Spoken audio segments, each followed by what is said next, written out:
day, Palm Bay. How you doing today? My name is Kevin Bastian. I will be your host for today, and thank you for joining me. Having some technical challenges tonight, but I am in the studio along with Brian Anderson, Ron McLean, and we're going to be having a discussion tonight. And also behind the scenes, we have some other special guests that we have invited, and so we're going to be setting this up really quickly. Mr. Brian Anderson, welcome to the show, sir. Here Hey, we are sir. Thanks for again. having me. Great, great. Another son off week, and we're going to be having some nice introductions. So, before we get really into the program, there is a group of folks that I brought onto the program, and they go by the acronym COTG, and they do uh, mobile testing, COVID testing. And so I want to bring them onto the program so they can explain themselves exactly what is it that they do. And here they are. So go ahead and introduce yourself, folks. Hi, I'm Felicia. I'm the director of COTG. And I'm Chanel. I am the Director of Marketing and Business. And I'm Colleen. I am the product manager. And we are COTG. And we travel so you don't have to. Awesome, awesome. So tell me exactly, how does your service work? So basically what happens is the individual would go online and they will book the service. We offer various amount of testing. There's a sector of infectious disease, and that's where the COVID testing comes into place. But we also have another sector with drug testing and PTINRs. And so basically the individual would just go online and at cotg21.com, and then they'll book their service for the testing. At that point, we would travel to the individual's location, wherever that may be. It may not necessarily be the home. It could be employment. We've done multiple locations. Wherever whatever the individual wants us to be, that's where we travel to, and we provide the tests. The tests are rapid tests, and they're available 15 minutes or less. So the individuals know their results by the time we leave the location. Awesome. And folks, here is the telephone number. If anybody wants to call in and ask questions of our guest tonight, the telephone number is there. You can make use of it. Give us a call at 1-866-722-9548 or 187 PB Palm Bay Live. So that is the number for Palm Bay Live. So give us a call if you do have questions, or you can make a comment inside this screen.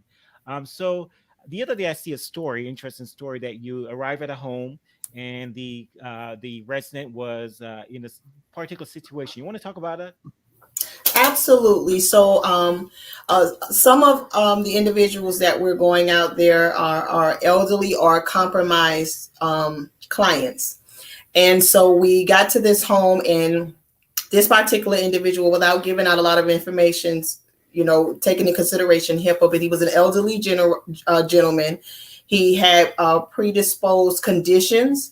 And when we went inside, we were solicited by his caretaker to administer the test, and we did. The individual was confirmed, but outside of that, we did assess him because we're nurses by profession.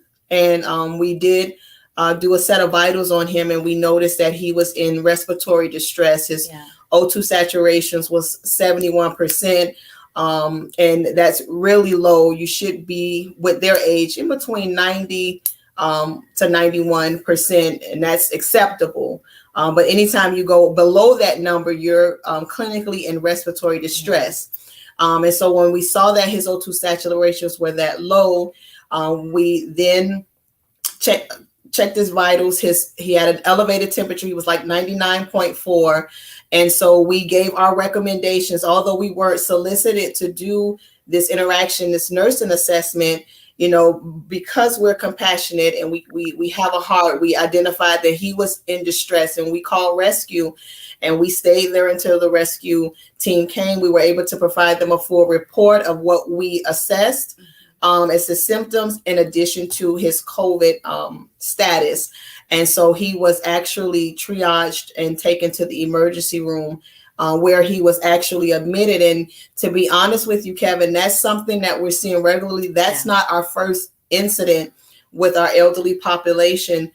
We've seen that a lot. And rather than us just leave after we test them, if we find a patient in distress, we're going to do the proper channels to get them transferred and triaged to someplace that they can be properly taken care of. Bravo to you. Thanks for doing that. I also work in the healthcare field. This is what I encounter these things. I operate an assisted living facility, so I know exactly what you're talking about. Dealing with the elderly on a daily basis. So, tell me something. How is it that folks can contact you? So they can contact us online. We have a couple social media platforms, and if they wanted to book a testing, they would go to www.cotg21.com. And then for our social media platform, Chanel? You can find us on Facebook, Instagram, Twitter, and LinkedIn, all with the title COTG 2021. Okay, I'm gonna type this in here so folks um, can find you. Hold on one second. Let me bring that on the screen. COTG 2021 is the way you're gonna find them on all their social media handles. That's Facebook, Instagram, and what about Twitter? You have a Twitter LinkedIn account? and Twitter. Okay, great. So yeah, and all the different social media angles. So folks, if you're looking to get a test, you're traveling, you want a test done, these are the folks you call. If you this that you're just worried and you need a test done, but you're afraid to leave your home, these are the folks you call. Am I selling you right? Absolutely. Yes. Yes. Okay. So you want to reach out to these folks and make sure that you know that they're aware. I'm making you aware of their services and what is it that they do. They're not paying me for this. I basically saw their activities on Facebook, and I was like, I'm intrigued. I like what it is that you do, and I want to bring the public's eye attention to it. So Thank you. and so basically, this is what I do. And folks, if you have a small business and you want to expose your business, give me a call, and I'm here to help you during this COVID time to get your word out. I'm going to bring my other two co-hosts on the screen here. They may have questions of you, Mr. McLean and Mr. Brian Anderson, former Councilman Brian Anderson. Do you guys have questions for them? I'll let Brian go first. Yeah, what kind of insurance do you take? How do you work payments? And how does all that work? So for right now, we on our website, we have a list of insurance that we currently accept. The most common one, your Cigna. We're credentialed with them, Blue Cross and Blue Shield, Humana, United Health. Those are all the most common, and Medicare. Those are all the most common insurances. So we take a few. I think it's a total of 29 insurances we take, and they are listed on our website. But basically, that's what payment looks like if the individuals have those insurances that we are credentialed with. There is no out of pocket for them. And Chanel is going to explain a little bit more, because there's been some communication as far as the government's concerned about funding. If an individual is uninsured, it's still the same. There's no cost, out of pocket cost for their testing services. Because as of right now, with the CARES Act plan through the government, they are satisfying 100% of the antigen testing. And so you won't have to worry about your insurance. And that is all the way up until October 20th. I'm personally hoping that the government will extend that again, so that at least towards the end of the year, they will be satisfying all COVID testing for the remaining of the year. But as of right now, the government is only going to be satisfying the payments up until October 20th of this year. So maybe somebody that's scared, that doesn't want that one-on-one contact, or feels that they don't want to get out there and see some of the people, you guys would be a perfect service for somebody that's kind of skeptical about getting out there and getting a test. Most Absolutely. certainly. Most certainly. Awesome. And you were just saying, basically, if you don't have insurance, you guys will find a way to make sure that you get that COVID test, and their health and safety is number one. Yes, Sir. That's our priority. Yes, sir. And as of right now, what we've been seeing in the city is that most of the laboratories, they're either not accepting any walk-ins, they have to make an appointment at least 2 to 3 days out, or people are waking up at 5 o'clock in the morning and waiting in this extremely long line. Okay, we have a question from the public. Brian, what is the cost for a trip to the house for a COVID test? So basically, for what we're doing now is we have not incorporated any costs as far as traveling to the individual's home. Basically, when we go out to the home, we're basically doing the test. That is what we're offering. So there's no additional or hidden fees for travel time because we're a mobile laboratory. That's what we do. We travel to the locations. That's our slogan. We travel so you don't have to. Yes. So we haven't incorporated any cost for the trip. Mm-hmm. What is your zone of operation? Where do you guys operate out of? What are kind of your city limits? Where do you work out of? So for North, I want to let Chanel take this one also. She keeps me true to the location. So we currently are operating in 6 different counties. So we are as far south as St. Lucie County, Indian River County, Brevard County, Orange County, Flagler County, and Seminole County. Yeah. So we also are looking into possibly penetrating the Port Canaveral County as well, so that we can be there for the all the transportations. Sounds good. All right, Ron? guys. COTG. Do you have any questions, Ron? Honestly, I think you guys have pretty much covered everything. I just want to let you ladies know I think you're doing a fantastic thing. I Thank wish you all the you. success, all the luck in the world, and also all the safety in the world. Yes. Thank you. So have you guys come across anyone that's, been suckered in with disinformation? Like I'll give you a perfect example. This morning, I actually saw an article where this doctor said that if you nebulize hydrogen peroxide, it will kill the COVID virus. Wow. Have you guys run across anything like that yet? We actually, well, not that. Yes. Not that that. specifically. Yeah, that's a wee bit extreme, Yes, but what we're hearing out in the community is that individuals are thinking because they've been vaccinated that they cannot contract the virus. That is absolutely not the case. Can we hear? Correct. That is absolutely not the case. As a matter of fact, we've tested individuals. Did you guys lose us? Kevin, your mic's hot, bro. Wow, we're doing so good. We still are doing good. Yes, we are. So one last question, and then I think I'm done. Since you're educating me as well as the rest of the public, when you go out, do you do education seminars, or do you educate the public with respect to facts about the COVID Delta? I call it COVID Delta, and essentially misinformation, myths, just flat out lies. Do you guys educate the public when you make your trips as well? Yes, we do. So what we've come into contact with in the community is individuals are thinking because they've been vaccinated that they cannot contract the virus. And so we've actually tested quite a large amount of individuals that did say, I got my vaccine, my second dose. And yes, I got my second dose. So I'm okay. I won't get the COVID vaccine.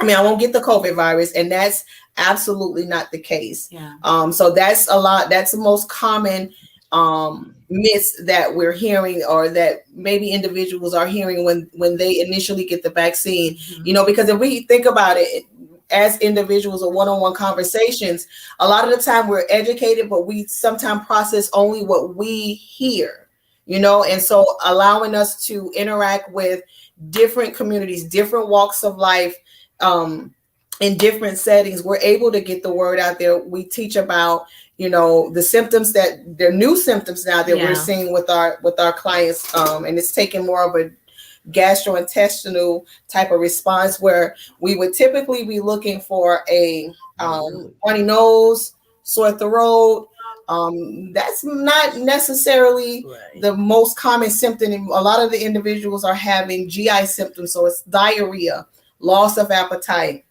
um, nausea and vomiting. These are some of the um, symptoms that we are hearing when we're testing the individuals. And so, And people are even misdiagnosing themselves and saying, it's probably something I ate or I have a food poisoning, when in Mm. fact it's the live COVID Delta virus, as you said. yeah, yeah, Wow, see, now that's new information that I hadn't even heard before, and yes. I like to consider myself to be fairly intelligent. That's the rumor, anyways. And Yeah, so, one last question, then I promise I'm going to let you go because I'll that's keep you okay. on You here can all keep night, them coming. Yes. and Kevin's going to be mad at me. He's not going to call me anymore. Um, so I've heard, with hardly any validation whatsoever, I've heard that there's been questions about how can a test tell the difference between, say, like the original strain, the alpha strain of the coronavirus versus the delta versus, because I'm hearing rumblings in the force about a lambda variant and an epsilon variant and another variant that has yet to be named. How do your tests essentially differentiate between which strain of coronavirus that someone might have? So basically, the tests that we use, they're manufactured through Abbott, and they're one of the leading manufacturers, and they provide the testing kits to the hospital institutions or your healthcare facilities. Mhm. We were just on a call with our distributor because we keep ourselves educated with the types of testing that we do.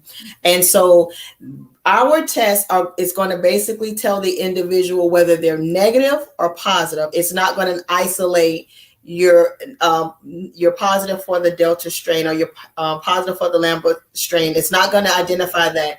It's basically going to tell you that you have it or you're not.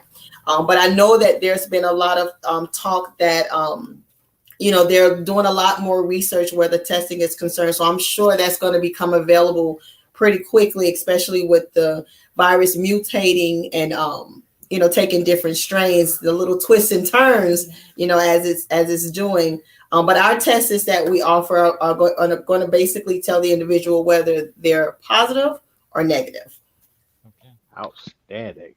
Once again, Awesome. ladies, thank you so very much. You've educated me. I wish you all the luck and Thank all the you. safety in the world. Thank Thank Thank you. you. And we also want you to be safe as well. Yes, ladies. Thank you so much. Have a good night and stay in touch. I will be in touch with you again because I have a article that I need to do on you guys. Oh. Writers reach out to you guys, and we'll get something to get done. Okay. Most Thank Thank you. you. Thank you certainly. guys so much for having us. And before Yes. we go, if we could just say to the community, guys, please um, practice your safe distancing, wear your mask, keep your hands washed. Do not get lax. Do not become comfortable with the virus because it's still alive and prevalent. So you guys keep yourselves safe out there. We love you all. God Yes. bless you. Yes. Thank you, ladies. Have a good night. Bye bye. Bye. Bye. Okay, guys. Here we are, and Brian, I can hardly see you. Have a light on in your room there, please. I don't No, know if no, not a lot of light. yeah, okay. Um, yeah, so basically, I'm going to start off tonight by talking about COVID for a bit. I mean, a little bit because we want to dive into the Jeff Bailey situation, and I have Robert Burns behind the screen waiting on me because we're gonna talk about a story that he did today on that issue. So let's talk about COVID.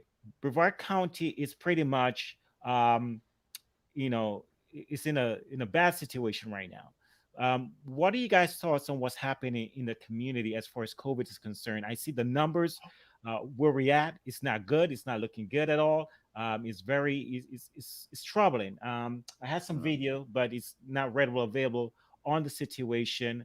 Um, the where the commissioners had a meeting this week, and they were talking about the health department. The epidemiologist came up and she talked about the numbers, and the numbers was horrible as far as that is concerned. I think we're hitting something around 50%. um, and as far as vaccination rate is concerned, Oh, you know I mean, the public is not getting vaccinated. I know folks have their different issues where that is concerned, and that's fine. But what are your thoughts? I mean, tell me what you think is causing the drawback in, as far as folks getting out and getting vaccinated. So I Councilman, why don't just you had go to ahead? go get a COVID test. And one of the things I think people just got complacent would be the best way to describe it. You know, no mask, interactions again. We all kind of forgot that COVID was here. And one of the things that happened was it was a homeowner that we were building a house for, and they just didn't tell us that they had been around somebody that was positive. So then that went and affected our whole office as well. So a big thing is, you know, that contact tracing that we were doing last year, we kind of laxed up on that too. One of the smartest things was the ladies just said, you know, don't fall back into those old practices of not washing your hands, doing the handshakes, sneezing into your arm, and the stuff that we should have been doing way before this that we kind of just got out of. Masks are still very prevalent, whether you think they work or don't work. You know, care about your neighbor. Vaccinations, again, if you're at risk, get one. If you are going to be out there in the public, you should probably get one. And saying that, well, I can still catch it even if I have the vaccine, what I've heard is that vaccine helps the second time you do catch it as far as you not getting it as bad. So there is still some benefits to that. So people want to argue, well, even if you are vaccinated, you can still get it. I don't think that's a legit argument at all. Okay, good, good. Yeah, yeah. I mean, it is it's horrible. I mean, in my line of work, and you guys, that's on the screen here with me. You know what I do for a living, and I sit there and I have to read these medical records every day, and it's troubling. It is troubling. I read hundreds of medical records a day, and diagnosing these folks is like really. And I mean, they literally tell the story as if they didn't know, and they didn't know how the importance of safeguarding yourself, of social distancing, washing your hands, all these other stuff. And I'm like, is this is repeated multiple times through social media, through different channels, of what it is that you need to do to protect yourself. But I don't know. I don't know what we're gonna do as a community to get it right. But I know everybody has their own different viewpoint of wearing a mask, and that I'm not here to tell you what to do where that is concerned. I can tell you that as for me in my house, I will wear a mask, and and if I go out in the community, I will wear a mask, and I'll wash my hands, and I'll social distance, because at the same time, I'm also a business owner who have a responsibility to the folks that I serve in my entity. So I got to make sure I do not bring COVID with me where I travel. And so it is it's one of those situations. It is sad that what we're seeing in the community, and yeah, but we're here. Okay, guys. Ron, what are your thoughts? With respect to the coronavirus, you mean? Yes, yeah. This as far as Brevard County is concerned. Well, specifically with respect to Brevard County, we are. I mean, I think it's important to realize that Palm Bay and Melbourne, we're pretty much ground zero for the whole county, mainly That is because true. we are so populous. I'm one of these folks. I guess I don't. Maybe I don't like people or whatever, but I've never really stopped masking up. I've never stopped with the hand sanitizer.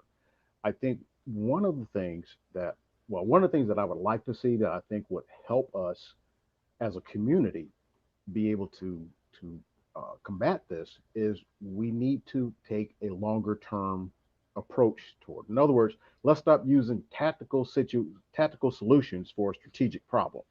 Like uh, I was saying earlier when we had ladies on, there's like three other variants out there, and it's only a matter of time until it's coming. So we need to. I would like to see our leadership come up with longer term strategies for how to deal with something that's not going to go away, in a couple of weeks or a couple of months or something like that. We need to think about this long term so that we can make gradual steps and make gradual changes that, people might be able to understand and digest quicker or maybe easier Hmm. instead of, take off your mask, put your mask on, take your mask off, put your mask on, that's confusing in and of itself. Hmm. And I Hmm. think I think that is also contributing to the amount of pushback that you get and confusion specifically that you get when it comes down to masking. I need to interject something here. I was working on some sound bites, but I don't, like I said, there's some issues there, and I can't really play it right now because it's gonna be too lengthy. But Mm. I can quote Commissioner Tobiah did a compassionate plea from the dais this week, and pretty much, I mean, he summed it up, and I wish I could play that audio right now for you guys, but it was really compassionate, and he has a good approach to it. I mean, folks, it is in your hands. If we're going to end this thing, it's in our hands. It literally is in our hands if we want to end this thing. But it we got to do what we got to do, and it is sad because we can't operate the way we want to operate as far as Palm Bay Live is concerned. Palm Bay Live started out because of COVID, because of what was going on in the community, and this was the only way to be able to introduce you to the individuals that was running for Mm. office last year, and it worked. I mean, it really, it made an impact on the community. I mean, I had judges and attorneys and everybody calling me wanting to be on this program because of the impact that he had. And so, it's sorry about See, that. and you So, still popular. Look at you. yeah. So, it is one of those things. So we are at a breaking point where our county is concerned, and we have to do something to, probably more. I don't know. We need to do more community forums, something to get it out there that we need to bridge a gap. We need to stop the madness. But anyways, let me bring on Mr. Bobby Burns onto the program, because we're now going to talk about some other issue. Give me 1 second, folks. Okay, so Councilman Anderson, let me ask you: have you seen the video of the gentleman in Tennessee? I believe it is. He pretty much documented his COVID journey on Facebook, and you could just see the deterioration over time. You could hear it in his voice as he described his symptoms, and just the emotions that he was going through behind that. Have you seen that yet?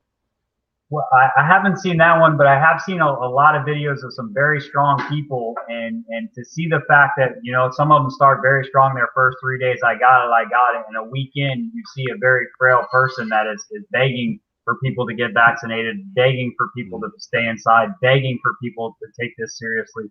Our representative Randy Fine had caught it, and I don't want to say he had an ill tune before then, but he was even stronger about people getting vaccinated and taking this seriously. His whole family got it, so we were praying for him, obviously.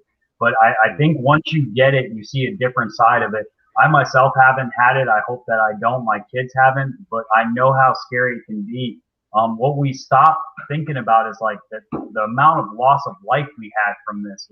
It's people got numb to it almost. Right, Yes, right. that's over Yeah, six hundred thousand people just gone. yeah. It's horrendous, guys. I mean, it is it's a bad situation that we're in, and I'm seeing the numbers every day. Every day I get a new memo, and a new memo that's just, I just shake my head like, oh my god, when is this gonna stop? Um, so it is heartbreaking, because people don't have to die for, you know, and people don't have to be on ventilators for stupid crap, because it's stuff that we control. It's in our hands to control what we can control. Anyways, let us bring on Mr. Burns, and the reason for Mr. Burns being on the program tonight is because he dropped an article this evening. Mr. Burns, you're alive? Are you there? Or something happened? Anyways, let's hopefully he can come back. But he placed an article online today that and he seems to be coming back here. It's loading up. Um, there you go. Can you hear us, Bob? Yeah, can you hear me? Yeah, I can hear you. Okay, welcome to Okay, the yeah. program, sir. How you doing? All right. So Good, good. walk us through the sequence of events. Tell us what you learned today. You placed an article online on your platform, talking about um, the resignation of Mr. Bailey, and how I guess apparently you found out that he resigned sometime. I mean, he pretty much got the job sometime back in February. Right. So, I mean, obviously, I get sent information all the time, and I have to go through and verify that it is actual accurate information. So, I went to the Alabama uh, website to find out if You're the breaking. receipt was. You Can you hear? froze. Yeah, you froze. There you go. Uh, Okay. So, I went onto the Alabama's website to verify the teacher certificate, and it showed that he completed a background check sometime in January, and he was issued his teacher certificate February 3rd. So that lets us know that he actually went through the application process sometime before that, because that's when those things were completed. Um, as we know, we didn't receive the news that he was going to be leaving until July 1st, which kind of put the city with very short notice in order to come up with options to fill the vacancy. okay. All right. Yeah, that's what I gathered from your article. Any questions of Mr. Burns and this article? Did you guys get to see it yet? Actually, I'm going over it right now. Okay. Um, yeah. So the resignation goes into effect September August 10th. That's what I found out from the city clerk's office this week. So August 10th is his final day in office, and I wish Mr. Bailey Godspeed, and with his family, him and his family, and wherever they move into. I think it's Alabama. You said right, and so Right. yeah, I wish him Godspeed in that situation and the best of luck. Um, we are now in a predicament. So based on that, based on your reporting, when do you believe that it? How do you think this is going to play out tonight, as far as um, the dates of the election, the special election, etc.? Who's that? Is that to me? Yeah, that's you. Yeah, I think tonight, I don't know if we'll see the same kind of crowd that we saw the first night, just from monitoring, the social media banter and whatnot. I think that we will still have some of the same people there that spoke will at least be there. Um, the 75 days, I don't think it's going to matter. Hold on, 75 days, I Bobby. don't think that's going to. Audio is breaking up really bad. Um, Okay. I'm not sure what's going on. Try it again. I don't think that the moving the 90 days to 75 days is going to make much of a difference. It's up to the supervisor of elections when the election happens. It's not up to the city council. I think a lot of people were confused about that the council gets to pick when the actual election happens, and that's not the case. Lori Scott will be picking the date for the election, as long as it's within 180 days from his resignation, from the 75 to 180 days. So I think we'll see some of the same people that we saw speaking at the last meeting, but I don't think it will be as many people. But from what I've seen, I haven't seen anything that's going to change anyone's mind. The arguments are all the same. And I haven't seen anything that's going to be any different from the previous meeting. Okay. Yeah, I've been trying to keep up. I mean, I know there is a group out there now, Palm Bay Recall, I believe it is called, that is pretty much pushing for the recall of the three other councilmen. So Brian and Ron, you can chime into this now. We're talking about a potential recall of Kenny, uh, Mr. Foster, and Mr. Felix. And so that is the new talk that is out there, that folks are pushing for this. They want to recall these three individuals. Um, what are your thoughts on that? Heavy is the head that wears the crown. That's what they say. So when you make those decisions, it kind of is what it is, and you kind of know going in, it's always 50-50 with these decisions. But I think Mr. Burns has put out an article. It's an extremely difficult proposition to get somebody recalled. Right. Um, the phone number is there, folks. So if you want to call in on this issue, if you believe they should be recalled, etc., whatever it is that is on your mind, 1-866-722-9548, or you can leave a comment in the feed, and we will let you be heard, and hopefully the community will understand your position on it. Um, You, go ahead. what intrigues me is kind of the person that they would appoint if this does pass tonight would be before the August 19th meeting. And if you're that person and you get appointed, do you think that hurts your chances at the special elections? Do you think that helps your chances at the special elections? Kind of, if you're wanting in that spot, how do you feel about maybe getting in that spot or not getting in that spot, because it may or may not hurt you in that special election that's going to come? Because either way, if they pass it or they don't pass it, there's going to be a special election. There would just be somebody there for 4 months. Right. Okay. Yeah. What So one of the biggest things that I don't think a lot of people realize as well is that whoever is appointed or whoever is elected from the special election, they're only going to be serving to the end of this term in November. So they're only going to be serving for about a year, but it counts for an entire term. So if that person wants to run for city council again, they've already lost 4 years, because the Florida statute stops you from qualifying for another term if the completion of that term will put you over the term limits. So whoever wants this job, whether it's Filiberto or whoever it may be, if they're going to essentially lose 3 years of their term limits by running, and if they win the special election, or if it's appointed or whatever may happen. So that's something to consider for someone who wants to serve as a city councilman for up to the term limits. wow. Okay. It is, you Do essentially either of lose 3 gentlemen years. know? I'm sorry. Go ahead. Go ahead, Ron. No, actually, I had a question, but go ahead, please. So you lose 3 years of what you would be able to govern by taking this position, but also to Mr. Burns' point, if let's just use Peter Filiberto for an example, do you lose your Palm Bay recall base by going for that appointment, or do they respect you for going for that appointment? I mean, and those are scenarios that are going to be run after this meeting. We've talked about at least 5 to 10 people being interested. Right. All right. I mean, I, No, I I have a name. I have a name. And I know pretty much you guys have a name of who you think should go there. And I know one name right now that would unite this community, that would pretty much just everybody would have nothing to say. They'll just have to walk away and just look at it and say, "Oh, okay, it's let it play out." Because I think that person will be unique to that seat for the time that he's going to be there. And I say he because I am thinking of a he.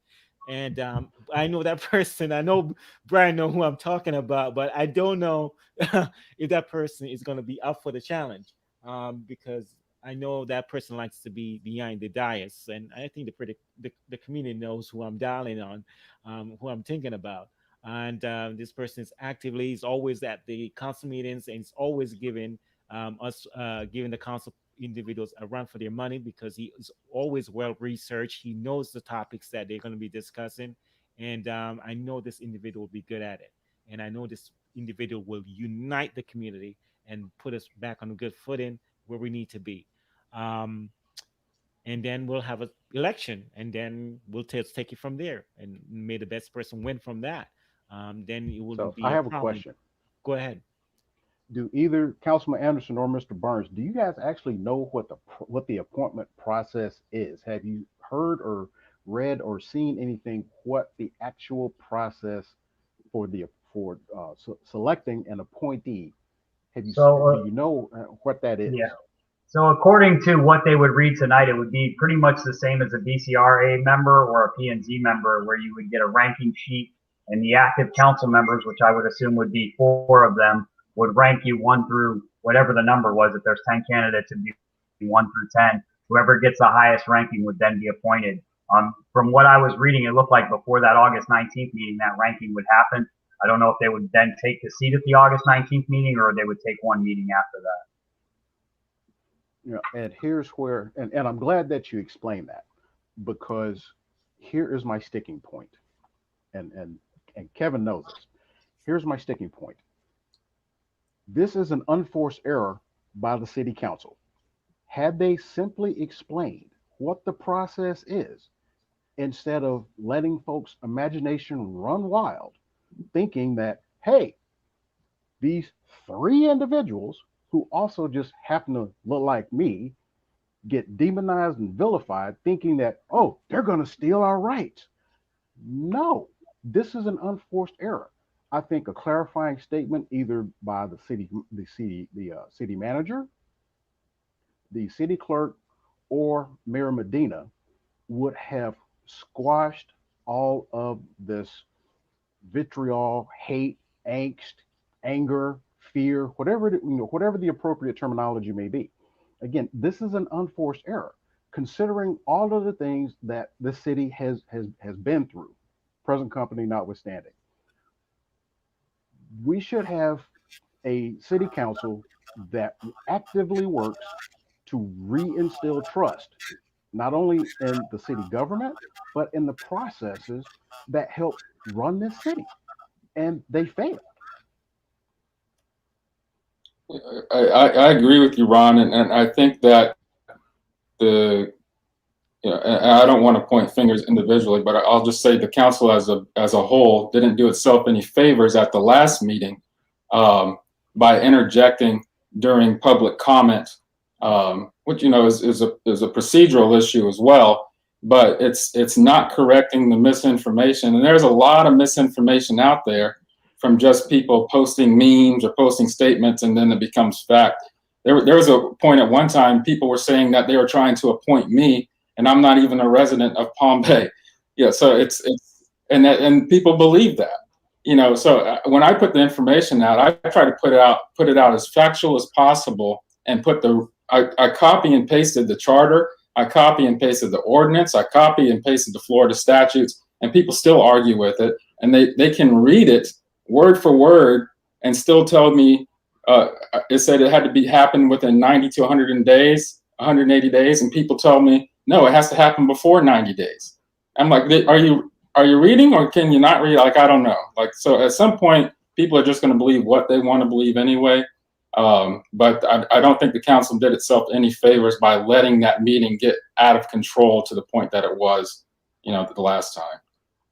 No, I don't. I wholeheartedly. I'm sorry, Mr. Anderson, go right ahead. If you kind of look at the way constitutional amendments are written, it's really that first sentence that grabs you. And there's a whole paragraph that explains what it is, but people very often do not go past the first period. And that's kind of where people are. They stop where they want to stop reading. If it's going to fit their argument, that's the part that they're going to take. Whenever I tried to bring policy or procedure, I wanted it to pass 5-0. Well, in any government, that's not always going to happen. 99% of the decisions made on the dais either or, are 5-0. So I don't think you lose that much by one council person leaving, but I can see the argument of we want a functional full government. But I don't think you lose that much. I don't think that's a very valid argument, because most of those decisions, like variances, if it's your property and you're not affecting the health, safety, or well-being of your neighbor or your city, I mean, we're going to pass that every time. So just wanted to bring that up. Right. And I think the three of us and four of us, when Kevin is here, hello, yes, I'm talking about you. But I think the four of us are kind of sort of in agreement. We didn't need to go through all of this, and I don't think people really needed to become as upset and as worried as they were. This, again, I think all of this could have been avoided had the council made a unified statement or a clarifying statement. This is the process that we're going to go through, and I agree with you. And that was kind of like the point of the article today, is that had Councilman Bailey said back in January, February, hey guys, look, I have some opportunities before me. My family and I may be moving. Let's have a workshop and talk about how we're going to fill this vacancy. Let's make sure we have a clear message out for the public so everyone is on the same page. There's people today that still think that they're changing the charter. They don't understand the difference between the charter and the ordinance. And I don't know how many articles I've written trying to clarify that, how many comments I've made, but people still think they're changing the charter, and they can't change the charter. So if you would have given them a heads up, I think we wouldn't be in the kind of predicament we're in right now. Well, and the council. I'm sorry, go ahead. the council should probably be 7 people. I don't think anybody has an argument for that anymore with the size city and the population we are. This wouldn't be a big deal then. West Melbourne just did this, maybe 4 years ago with when their deputy mayor had some incidents and they had to replace him. And then the one thing that I thought would take some steam out of this is I kind of thought the recall group had won because they essentially agreed to a special election.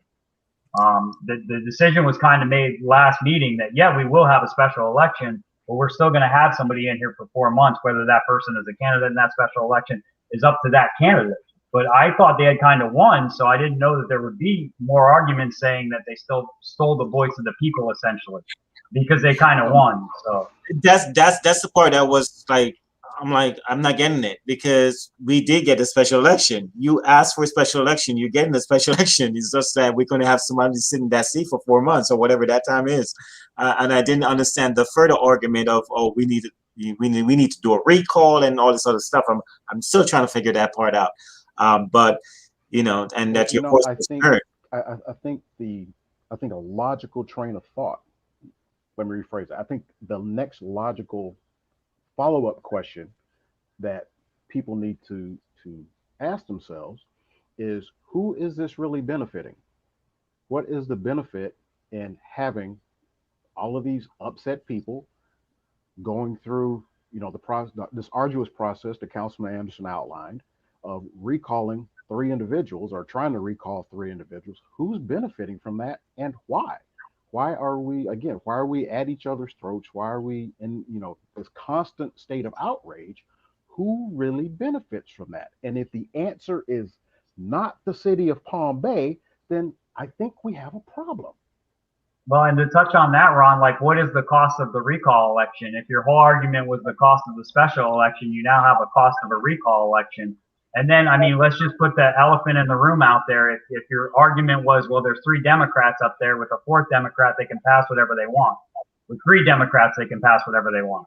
I know it's not supposed to be up there, but let's get real. So, I deal in reality every day. And I like to think of myself as a conservative, but I think everybody is there in the best interest of the city. And I know people don't want to hear that. They're going to have a different vision and a different way of getting there, but they obviously wouldn't be there if they didn't think they had the best interest of the city at heart. A lot of people voted for Randy Foster. They may not like it right now here today, but he got a ton of votes. Yeah, he did. Exactly. He did. And so it's Mr. Felix. He really did a number in the election. Nobody expected that. The folks who were looking at it from that point of view. And let me give my standard disclaimer is that, my background is in military intelligence. So whenever something raises a red flag in my mind, that flag is raised, and it's not coming down until I either, number one, I find out an answer, or number 2, I tell myself, hey, dude, you tripping, you need to stop. But I think in this case, we really should ask the question, who is this really benefiting with all of this outrage? But my answer to that question right now is the only people that this is benefiting are people who are going to run for election in 2022.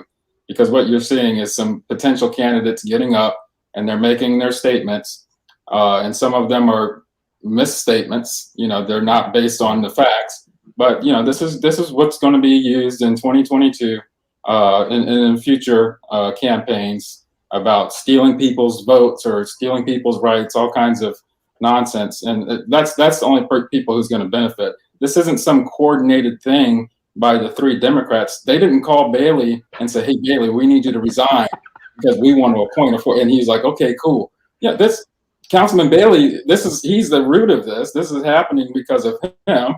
And I'm not blaming him, but this is a voluntary move. This is a voluntary decision. And I think that the manner in which he presented it could have been handled much more responsibly. And we wouldn't be in this position.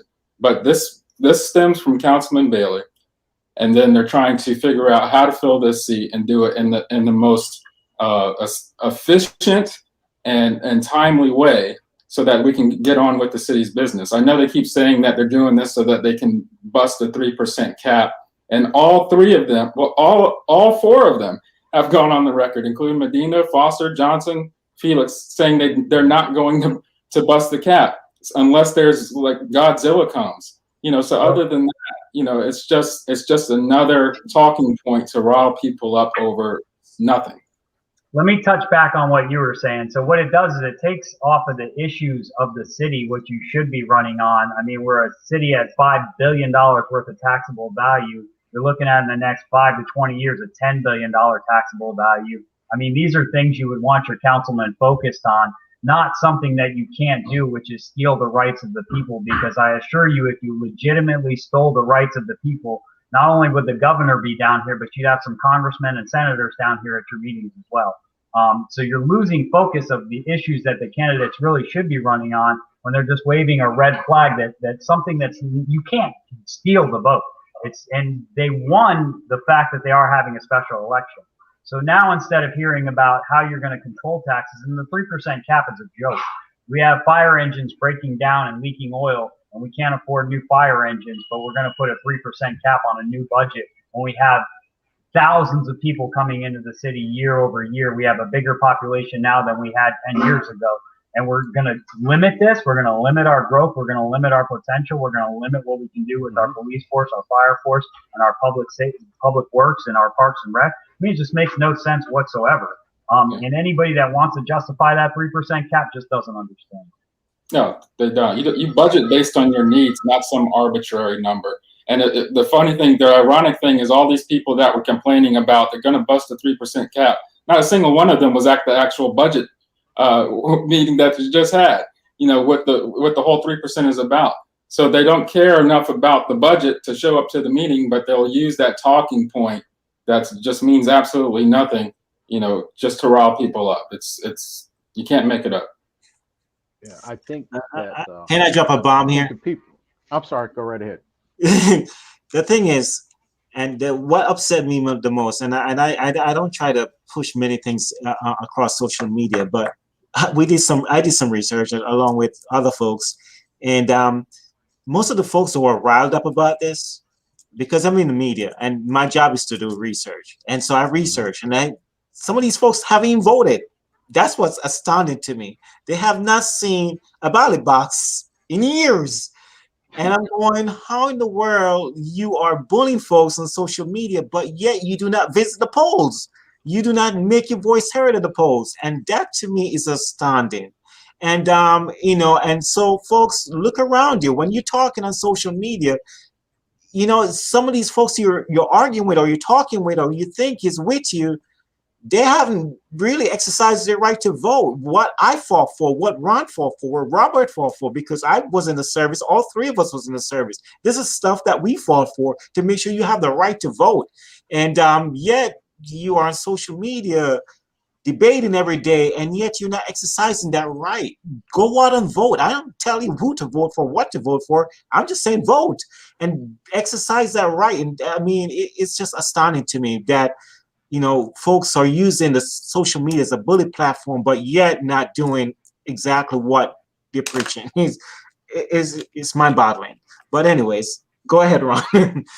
No, Kevin. We've had discussions about this, and a lot of times some of this, and who we're talking about here. Yeah. Right? The same people that talk the loudest and have the most to say on social media, you will never ever find their name on a ballot. They will never run for office. If you know so much, then do something with that knowledge. Yes, and more than likely, I will vote for you or her or whoever it is. But I mean, exactly. I do not vote, and anybody can check my voting record. I don't vote on party lines. I don't vote Democrat or Republican. I mean, I vote straight on the facts. Hey, what do you have to offer to my community? And this is why me and Brian get along so well, because we're best buddies because I vote on the facts. He's a Republican. So I saw a Facebook post. Hey, go ahead, sir. I saw a Facebook post that I don't know if it was from today, but Jeff Bailey said there was a car accident somewhere on I-10 that he wouldn't be in Palm Bay till at least 9 o'clock. I don't know if that's accurate, if that's from today, but I definitely thought that's relevant to this conversation if that is from today. Will he not be there at that meeting? I know there's 23 consent items, something like that, and I think the election item is number 2. If it doesn't get moved up again. So He may not even be there for this decision. Oh, wow. So he may not have a, well, I mean, hopefully they will give him the opportunity to call in, you know, call in somehow. I think he can voice something, but I'm pretty sure any of like the voting thing has been rescinded for a long time now. So he definitely couldn't vote over the phone. And I think we kind of know where he's at with this whole thing. And I think all of us would agree that we probably know the way this one's going to go. Yeah, we pretty much know how this is going to go. Whether it's right or wrong is not up for me to say. You know, the writing's on the wall. We already know what's going to happen with this one. It was already, but I mean, folks, go back to what was done by Councilman Kenny. You pretty much got what you wanted. You're going to have a special election, and about what Kenny proposed, they're saying that you got to listen to the voice of the people. Well, the last time that the people had a voice in this matter was what was in the charter, and that's exactly what he proposed. He proposed that we go back to what was in the charter previously to 2012, where the citizens gave the authority to the councilman to decide by ordinance. So prior to that, there was a special election and an appointment until the special election happened, and that's what the people voted for. So to say that you're not giving the people's voice, that's exactly what the people's voice was, and that was the last time they were heard. So it's nonsense. So to say it's un-American is to me is crazy, because our governor makes appointments all the time. He appoints sheriffs. You know, I took an even stronger position than that. I said there should be no appointments ever. Some people thought I was supporting Kenny and Don. I didn't support any of it. I said there should never be an appointment, because to an elected position. You know, that was my position. But they still seem to think that because it's me that I was supporting them, and I wasn't. But to say American is just not accurate. Yeah. Well, I know Deputy Mayor Johnson. Go ahead, Ron. No, I was just going to add on to what Mr. Burns was saying. You know, I think that the ongoing long-term demonization of certain city council members by other people has, quite honestly, just galvanized people against whatever position it is that he's going to take, whether it be 100% in accordance with the city ordinance that the city voted for, or whether it be to make sure that, you know, holy crap, there's a 400-foot tall iguana coming through, we need to break the 3% cap. You know, that ongoing demonization, the dog whistles, the vilification, it really honestly needs to stop. If it doesn't stop, then we will, as a city, never reach our full potential, because no one will ever really fully be able to compete in the marketplace of ideas or be able to fully express their vision without immediate not flashback, but immediate blowback against what might be the greatest idea ever. But people are going to go against it because it's that person. Yeah, who is coming from? Who is presenting? Go ahead, Brian. So I know Deputy Mayor Johnson had made the motion, but I did want to give some credit to Councilman Felix down at the end there, because I kind of think you saw the tide shifting a little bit as far as what they were going to do. And I think he had a lot to do with getting that motion in order. He was kind of, and I want to say they were listening to the people in the audience, because I think you don't come in with your mind made up, but you come in obviously knowing where you're steering the car. And I think it kind of got a little, okay, instead of going this route, let's go this route. So everybody wins. We don't stop the business of the city, but we give the people what they want. So I did want to, the end of the day, I said that's a good seat. I sat in that seat for a while. So wanted to point that out, that Councilman Felix had a lot to do with that. You know, I think that's awesome, because, you know, and I've said it on this show before. The people of Palm Bay are some of the most engaged voters you will ever find anywhere. I think our issue is that the only time that we get a full participatory type of government is when there is outrage about something. And we need to find a way to get better leadership, or essentially demand better leadership, so that we can get a full participatory type of government live each day whenever we can. Live each day with courage, respect, and sincerity. Okay. Do what needs to be The meeting done, has started, and guys, do so the we're right gonna thing, even if allow no the one is citizens watching. to go ahead and watch the meeting. Every person deserves a And so, second chance. thank you so much That for person joining me, deserves the same and respect we you will wish to be treated. continue with the meeting. Have a good night, Never folks. stop All right. fighting. Have a good night. See you guys. Be fair, be tough, be courageous, and try never to be petty. Talk Talk low, low, talk talk slow, unless you're on a 3-minute timer. and don't say too much. Always treasure the values of liberty and freedom. To be a true friend is to stay true to your word and always have a dream and a goal and a love for pursuing both. This is how I try to live my life. Now a little bit of history about the Pledge of Allegiance and for what it means to me. The Pledge of Allegiance was changed because of a fear of communism infiltrating our government. So in 1951, under God was added. For me, it is not how or what is said, but more importantly, the context or the intent of the Pledge of Allegiance. So as it goes, I pledge allegiance to the flag of the United States of America and to the republic for which it stands, nation of God.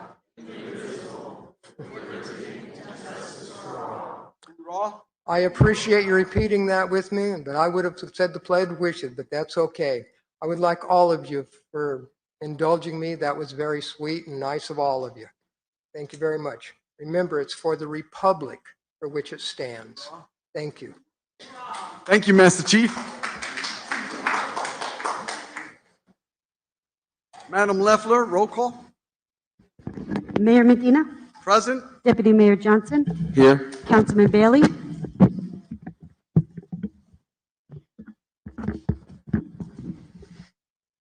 Councilman Bailey, can you hear us? Here. Councilman Foster, Here. Councilman Felix, Here. Ms. Sherman, here, Ms. Smith. Here. Deputy Mayor.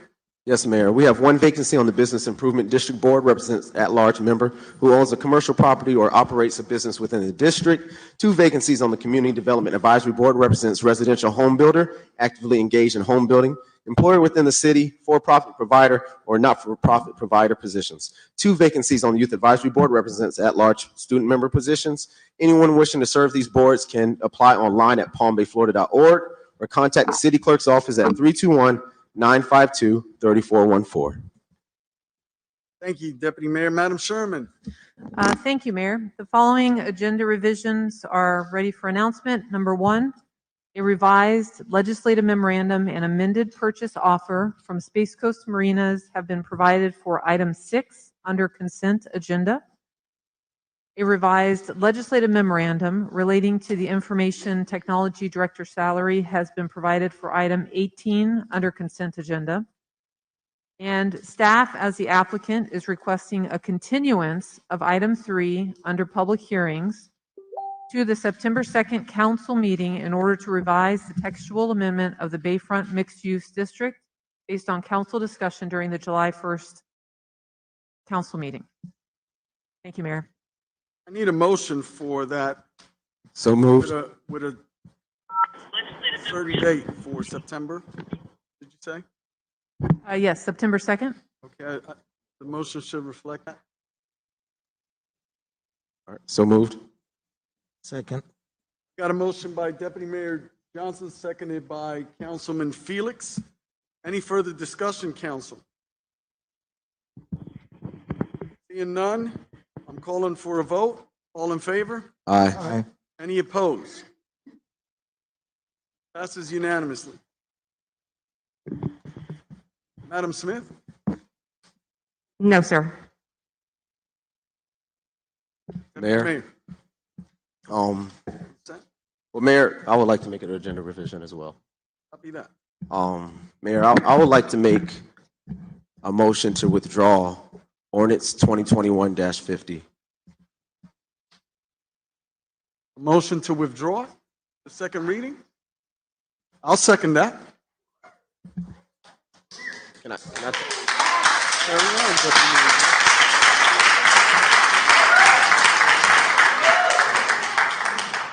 Mayor. So last council meeting, I really thought I was finding a compromise with the motion I made, because I still truly believe we need a 5-person council to operate. That's really what I believe. But the outpour I've received, and Mayor, you know, I went on a little break, but even after, when I got back to a lot of people, they believe we can operate as a 4-person council. And what I will say to that is, this past Tuesday in the budget workshop, the 4 up here, it was just like this. The 4 up here agreed to stand within the 3% cap. So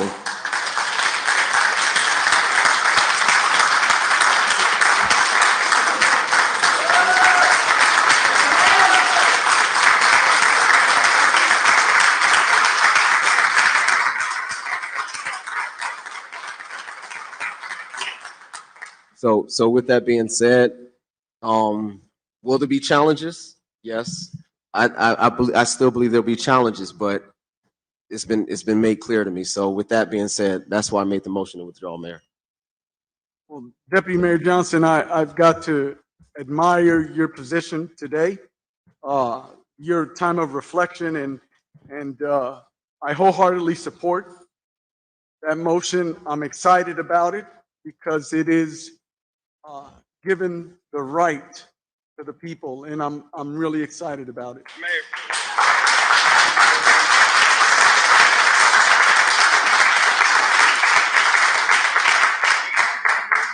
Councilman Bailey, I hear you.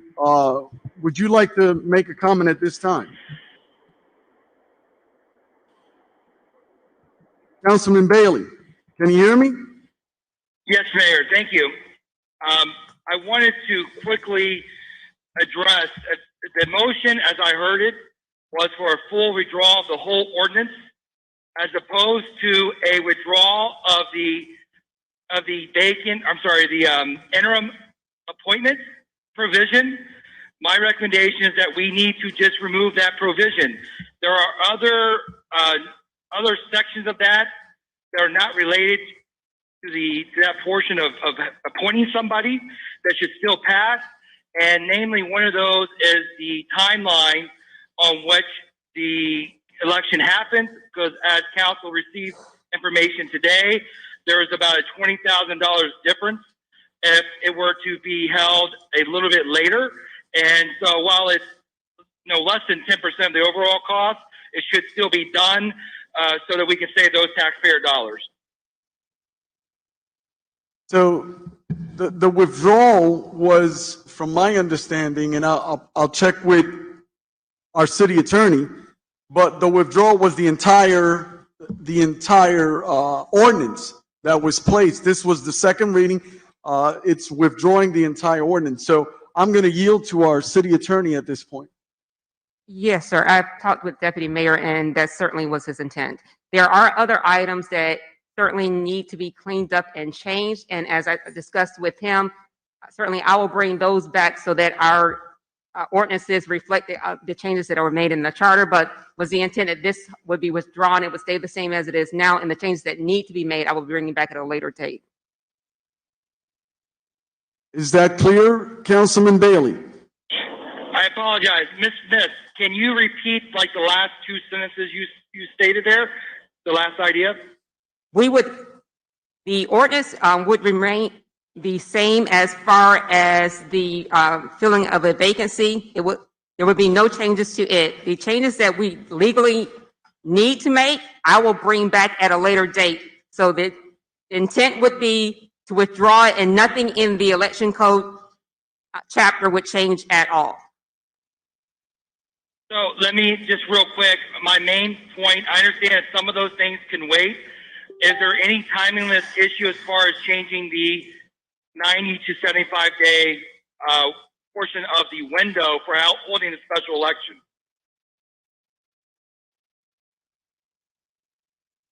My understanding is that until we actually make that change, the supervisor of elections is not able to tell us or to give us a date, which, obviously in this case would save, based on the estimate, about $20,000. That would be a policy decision for council if they want to make that change. That's not the current motion, though. Mayor. Got it. Okay, that's what I'm telling council. Thank you. So the point is, the entire ordinance would be removed, Councilman Bailey, and then we can work on the other portion of that. So that's how I understand it. And I think council was gearing towards, the goal is to have that special election for November 2nd. So I don't want to muddy the waters here when the Deputy Mayor Johnson's, sometime in November. It's not, if you all decide that you're not going to make any change, you're going to leave the ordinance as is, it is not likely that this election will happen November 2nd. It will probably happen sometime, maybe in December, but it is highly unlikely that it will happen November 2nd.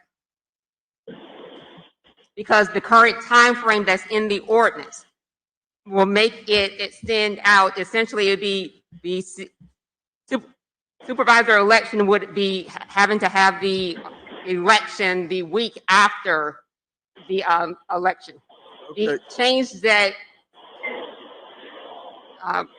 Councilman Bailey proposed would have shortened the period, which would have allowed it to be in November. Is it possible what you mentioned is doing that policy as a policy to come back and do that? No, that's in the ordinance. That would require an ordinance change. If you do change nothing in the ordinance, you leave it as it is, the same time frame will apply, and it will be after election day. You will still have a special election. It's just likely that the supervisor election will probably set it sometime December. It could be December, or I think it's latest January. But it will not be. It's highly unlikely that it would make it for the election day, at least on the information that we received. Yeah, Mayor. Carry on. Thank you, Mayor. I appreciate your indulgence. I think the simpler way of approaching this is to remove that change, the controversial change of the interim appointee, remove that provision and allow the rest to carry forward. That's what I would support tonight, because that would allow the time of all this to work out. So is that possible to do, Madam Attorney?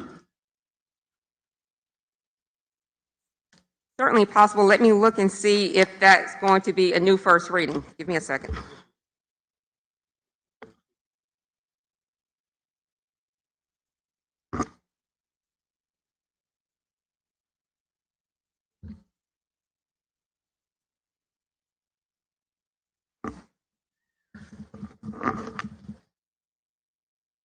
In the meantime, what we're talking about between...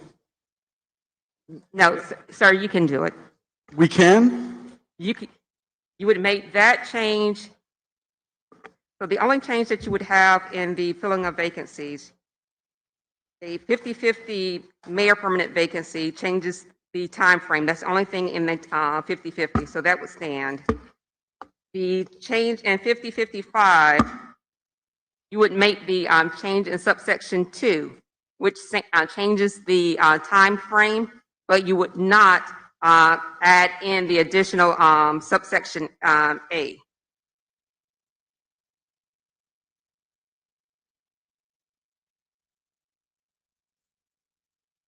So you would make the change in subsection 2, but not actually add in any additional language. In other words, no appointment, but a special election within 90 or 75 to 90 days. Is that correct? 75 days or more than 180, it looks like it has here. The only change would be in subsection 2, which would be 75. You would not add the A. Okay, so... The A is what has the language as far as appointing. So to be clear, ma'am, and I want to try and be clear with this, it would eliminate us having the authority to appoint a council person. And it would require us to have the special election in 90 or 75 to 90 days. Is that accurate? No, sir. The special election shall be scheduled to held no sooner than you would change 90 to 75 days. Okay. That's the only change you would make. And you would add no additional language. And as it currently states, it's more than a year, so you wouldn't have the authority to appoint. So all you would change in that section is the time frame. Oh, we would still have the authority to appoint? No, that's additional language that you all would be adding. So it's that the ordinance would remain the same. The only thing you would be changing is 90 to 75. That's the only thing you would change in the vacancy section. From 90 to 75, there would be no additional language added. That's the only change, from 90 to 75. Mayor, Yes, sir, Deputy Mayor. I was just going to amend my motion to reflect what the city attorney said. Okay, so I just want to wrap my head around this, sir. I just want to wrap my head around this. In other words, we don't have the authority to appoint someone unless it's under the year. Is that accurate? Correct. Which is what actually exists right now. Right. So yes, the only change you're making is the time frame. You're not changing anything else. So currently, if there's more than a year, you can't appoint. That's not changing. The only thing that changes is the time frame from 90 to 75. Okay.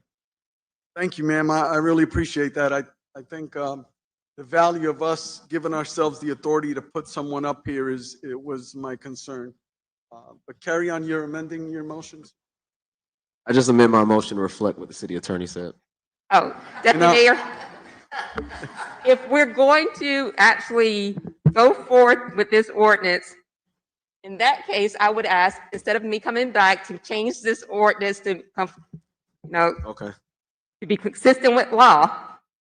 We take all of my other changes, including making sure that people know that our charter says that we do have special elections, and all we do is modify the part as far as filling vacancies to omit subsection 2A in the section 50.55. So you would pass it as is, except you would delete subsection 2A. And A is the part that says the council by a majority vote of the remaining members shall choose a successor to serve until a newly elected council member is qualified. That is the language you would delete. Okay. But everything else you would pass as is.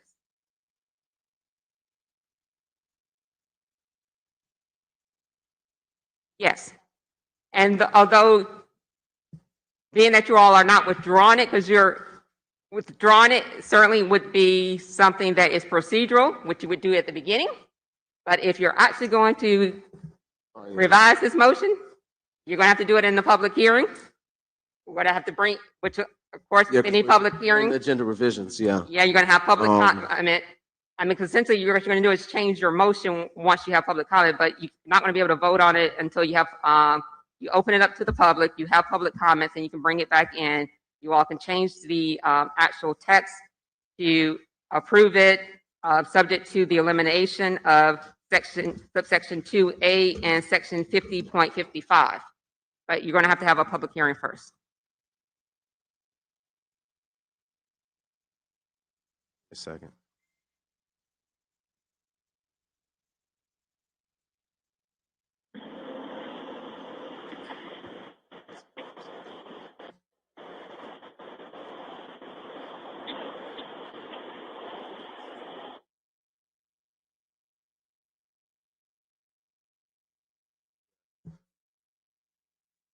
And city attorney, you said you would come back with the revisions in the future? If you all just decided just to withdraw it, yes.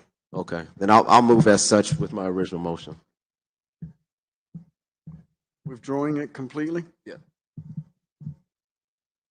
But Mayor. Yeah.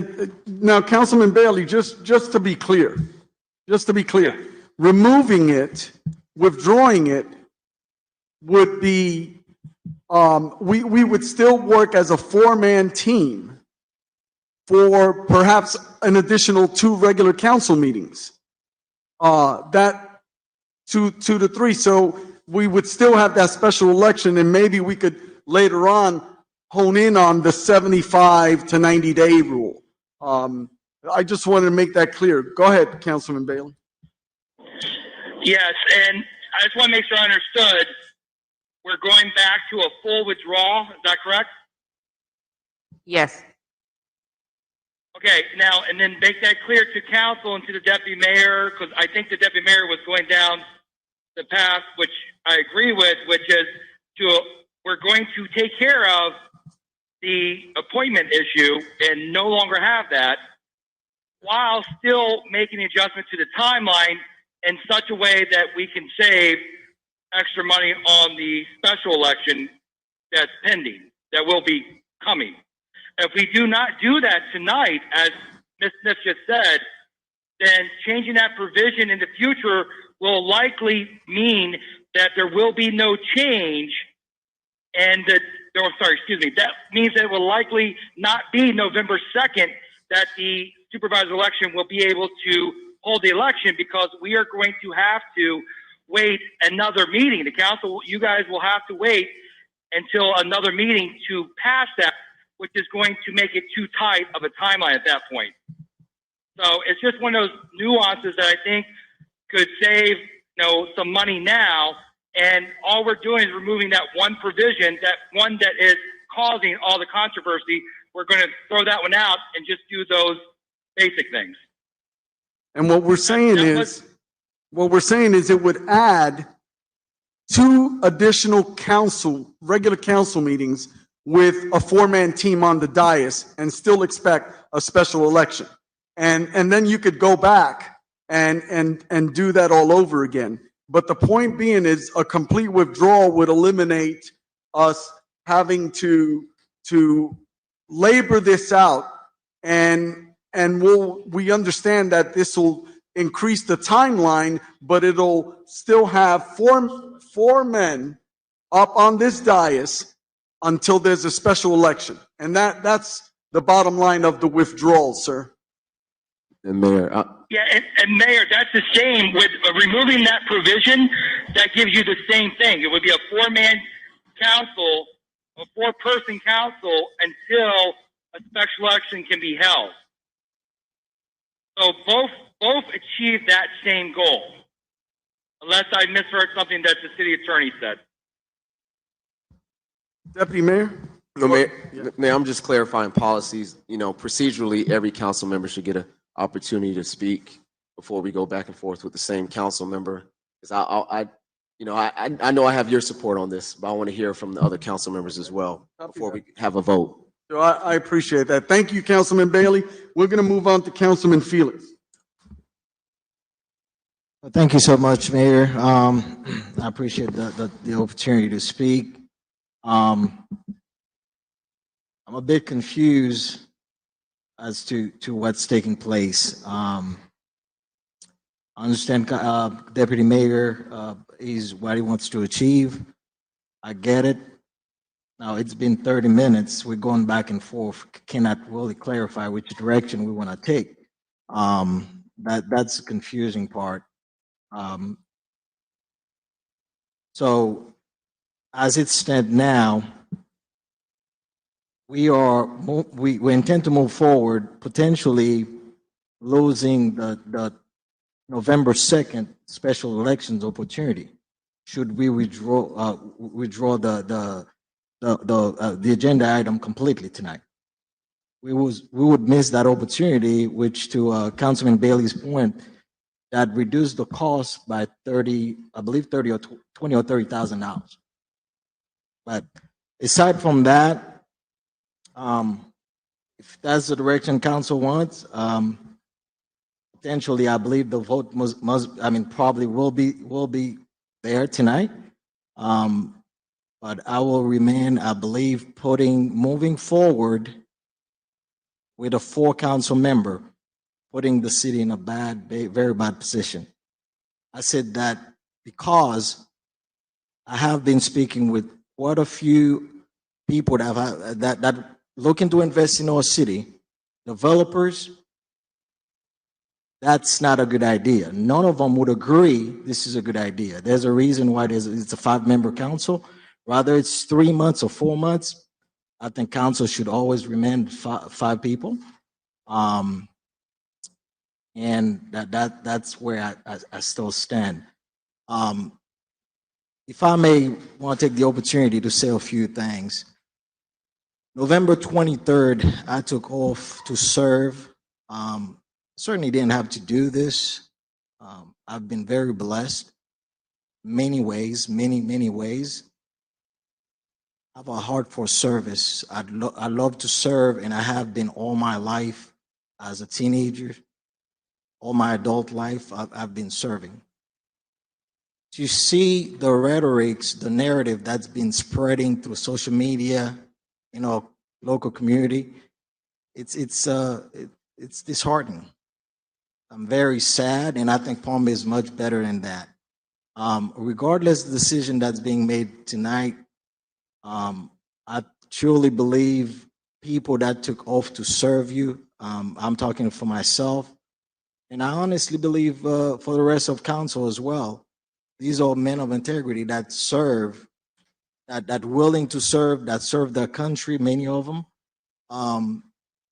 I've been serving this community for over 15 years, faithfully. Again, I have no motive.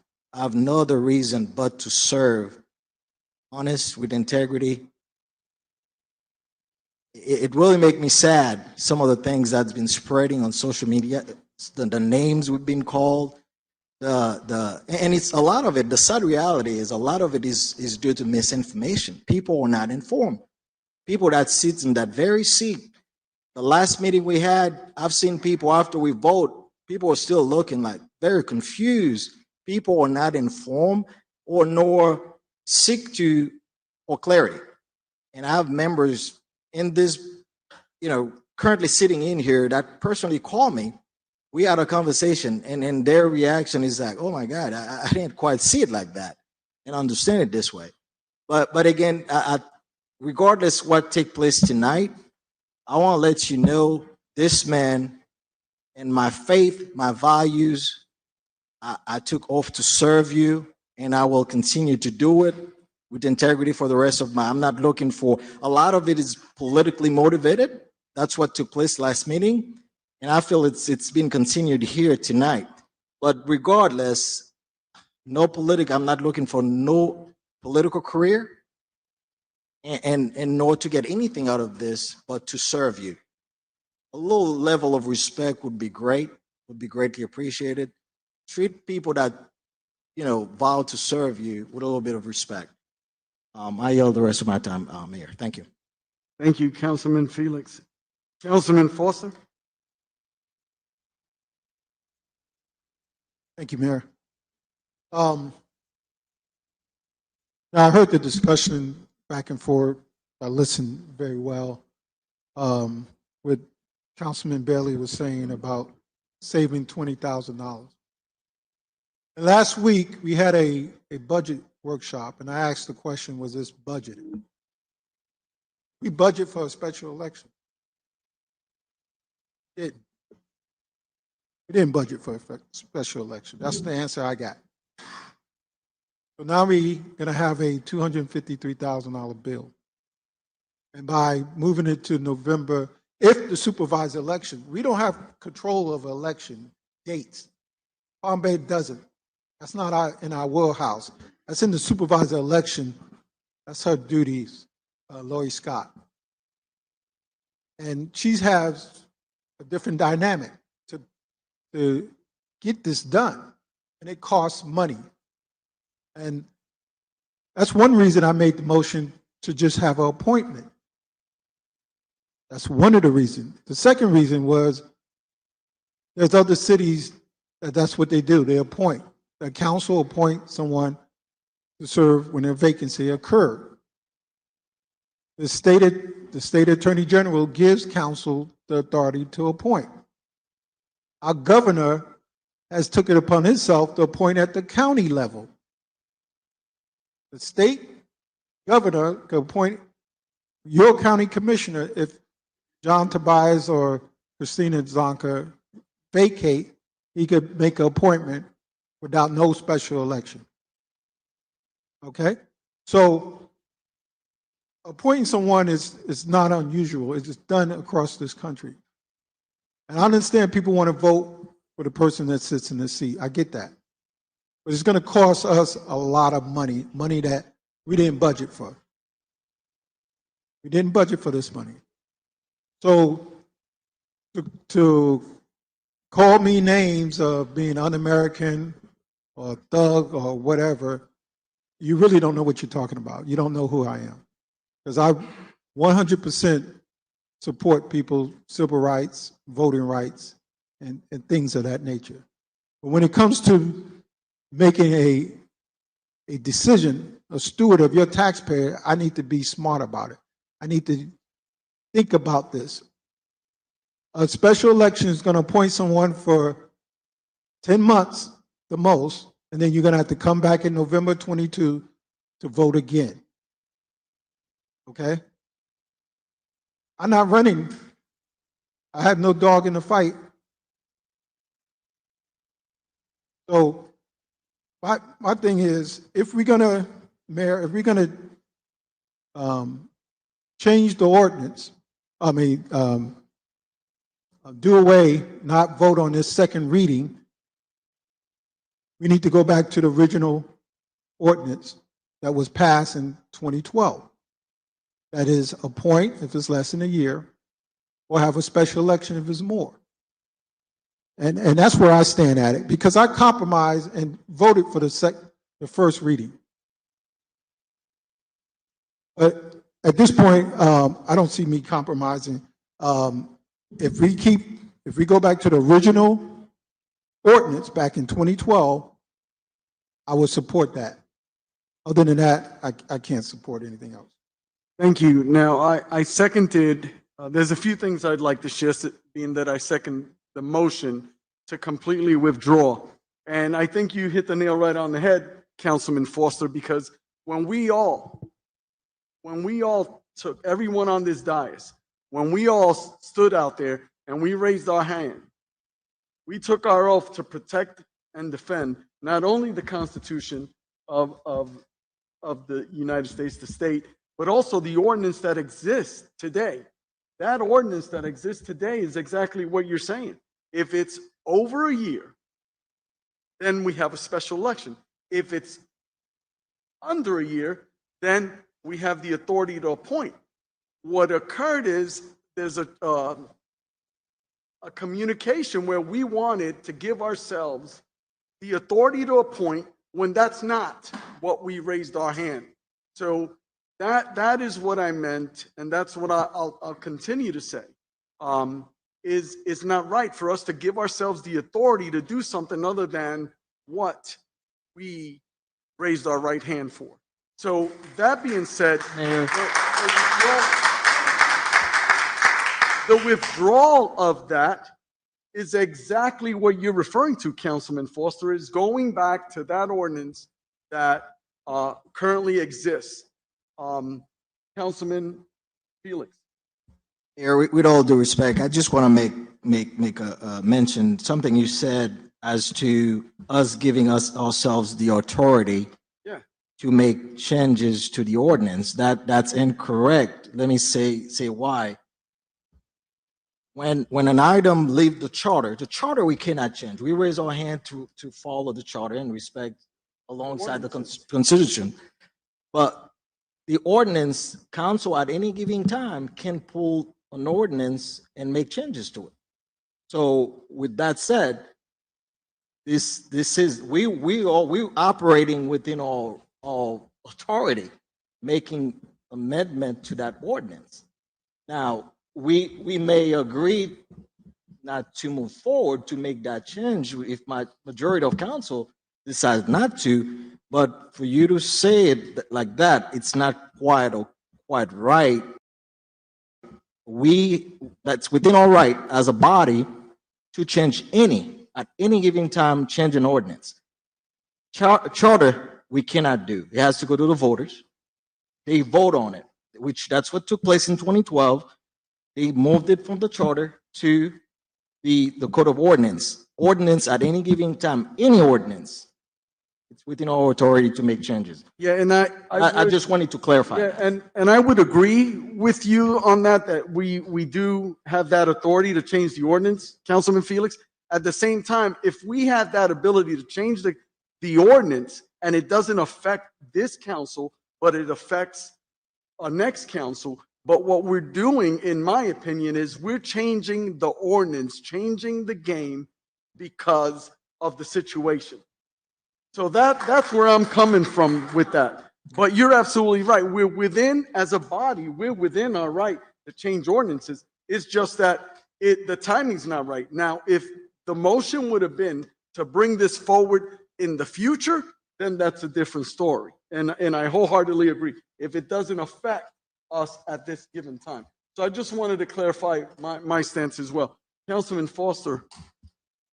With all due respect, Mayor, I'm not trying to get in a debate or argument with you. I disagree with you when you said, the reason why I said I go back to the original ordinance, because, and the reason I wanted to change is because of two things. We're in line with other cities, I said that, I'm keep repeating myself, and it would cost the taxpayer money. You're right, the timings is not right, but sometimes you got to do things to make the best decision what you have. And being that we're talking about an election that's going to happen anyway, the 2022 election is going to happen anyway, and as of today, no one has applied to fill Jeff Bailey's seat in the general election in 2022. Not one person submit their name to run for Jeff Bailey's seat. Okay, so please, and if all you got to do is look on the city website. Not one person put their name to run for Jeff Bailey's seat, including Jeff Bailey. And it's been like that ever since the beginning of the year. I'm not saying that's an excuse not to have a special election.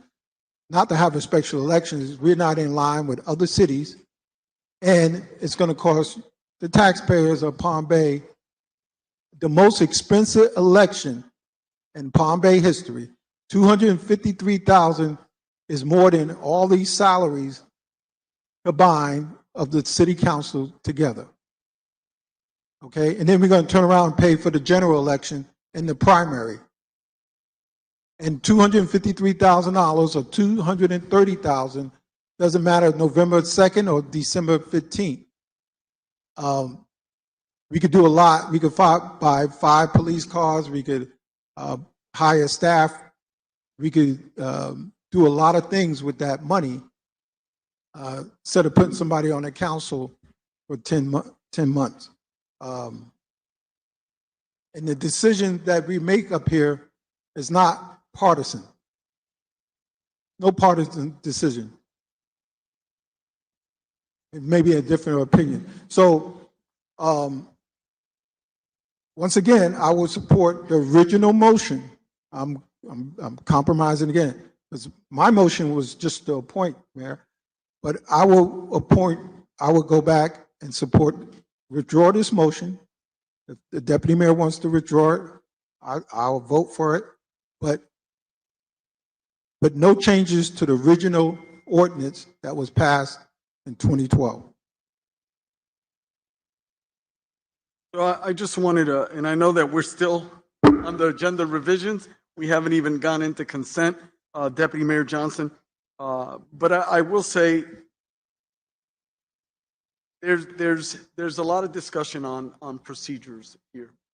And your willingness to withdraw is, I sense in my heart that the intent is to continue on with what was in place before this new ordinance that we're discussing for the second reading. And that's how I receive what you're saying.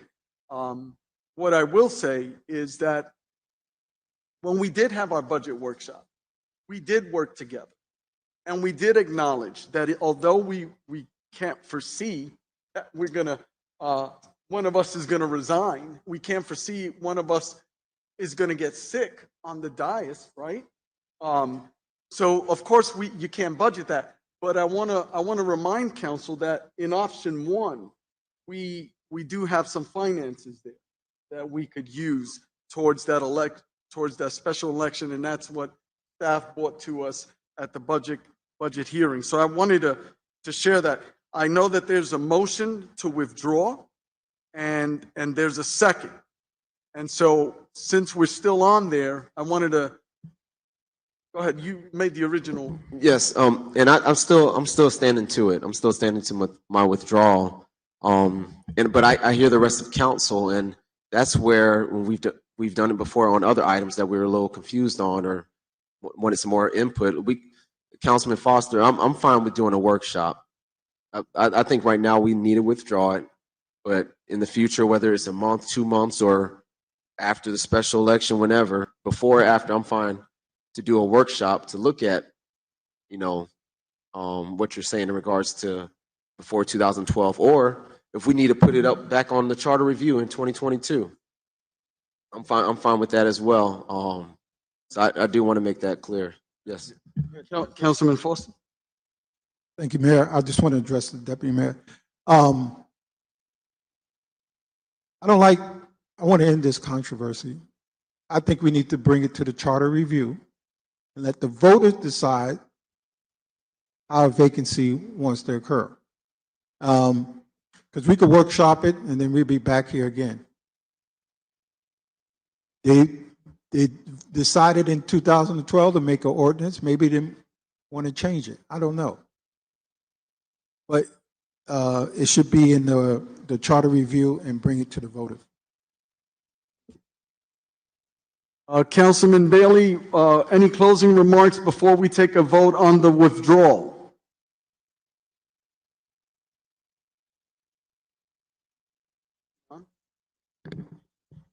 Jeff, are you on?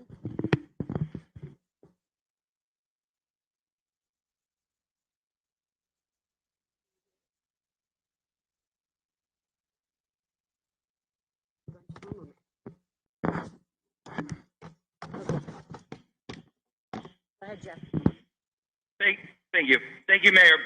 As I wanted to say that it sounds like maybe this vote for the full withdrawal is teetering a little bit. I will support it.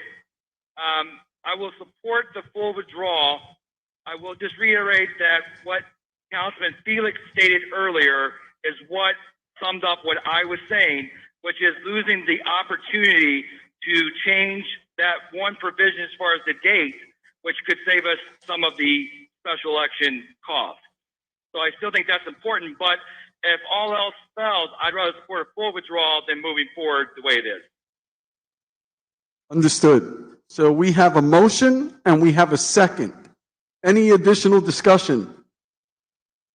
Seeing none, all in favor of withdrawal signify by saying aye.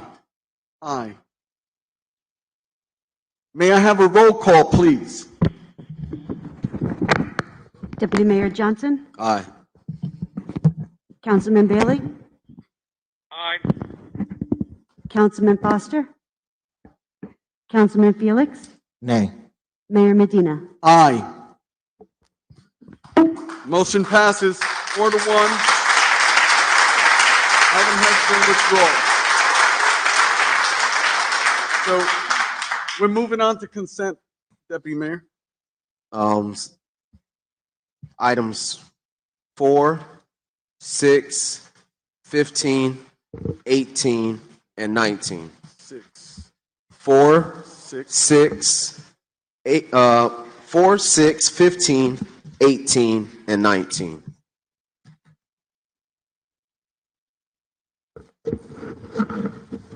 $15.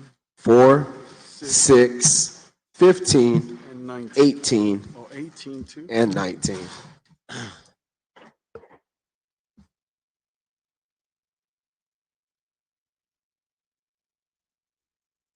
Okay, council. Anyone else wish to withdraw? Any agenda items? I make a motion to approve the consent agenda with the removal of items 4, 6, 15, 18, and 19. I have a motion by Deputy Mayor Johnson, seconded by Councilman Foster. All in favor? Aye.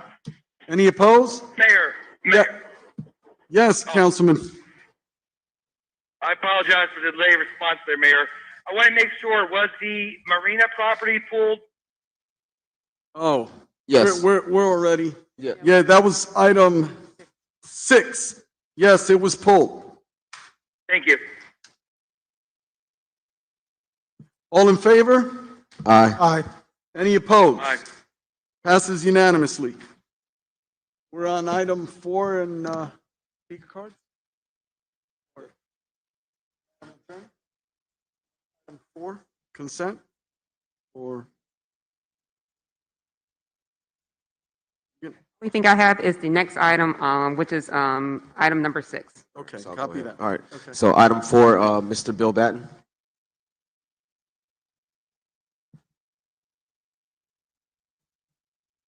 Bill Batten, 586 Ocean Spray Street Southwest.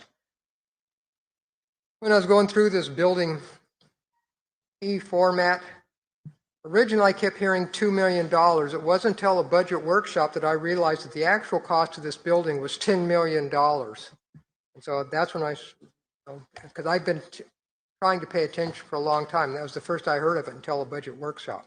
But it is the fact that it's $10 million. All right. With that being said, to let you know that I actually do read the packet agendas under your synopsis of the order, you have down in there building B instead of building E. And I didn't want to call it out because of a typo error, but it's the simple fact that I wanted you to know that I really do read all of your agendas, right? And I think that was on page 29. So it's building E, not building B, that we're requesting $10 million to spend money on. Thank you.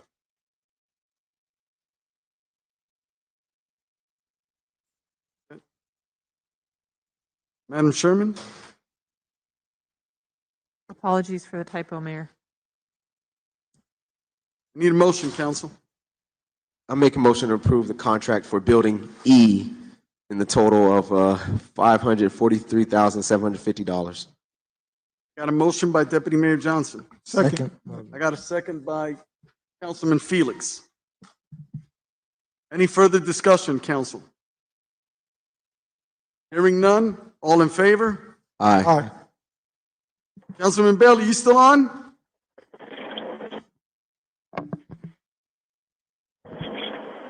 Councilman Bailey, can you hear me?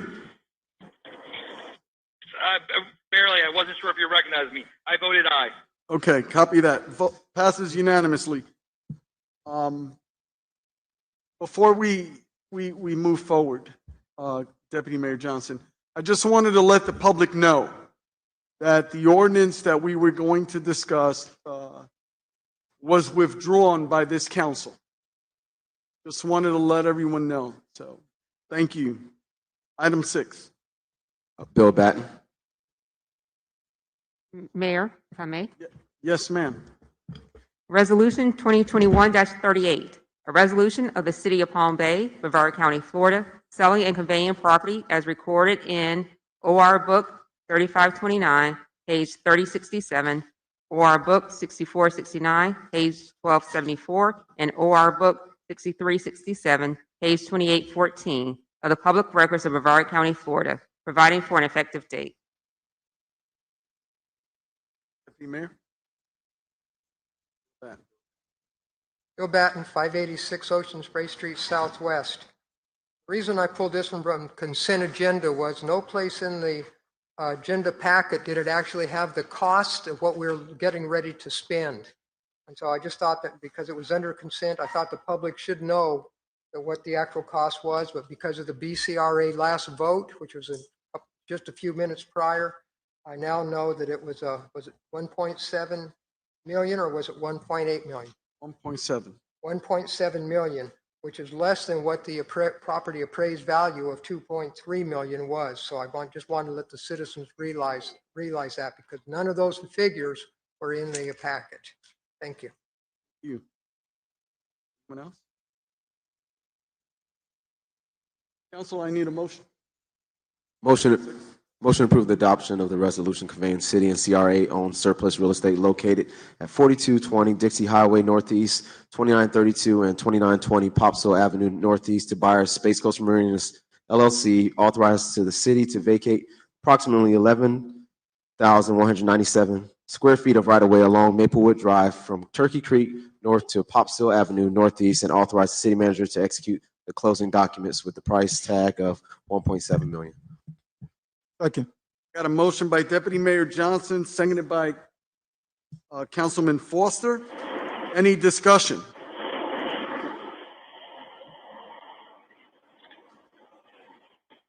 Mayor?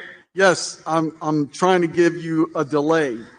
Carry on, Councilman Bailey. Thank you. You recognize me, right, Mayor? Yes, sir, you're recognized. Thank you, sir. I was able to listen to the CRA portion, which happened immediately prior to the meeting tonight.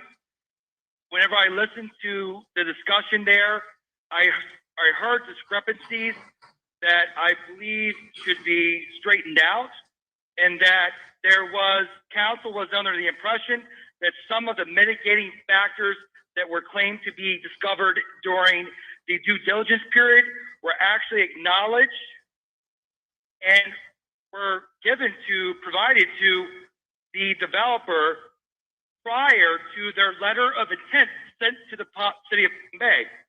Namely, that is the current lease that the city has on that property with the Bright Line project. Now, never mind the fact that I had issues with us doing that lease with Bright Line, and I had, this right here just happened to be a resulting issue where we're reducing $200,000 because of that contract being purported, at least, to be interfering with the buyer of this marina. However, given the fact that the buyer of the marina, the developer, knew about this lease and was given an email, according to staff, on May, one second here, Mayor, May 29th, that was sent by written attachment, and that was provided to me by staff. And also there were discussions of it even earlier than that, which is way before council ever, we got to this point.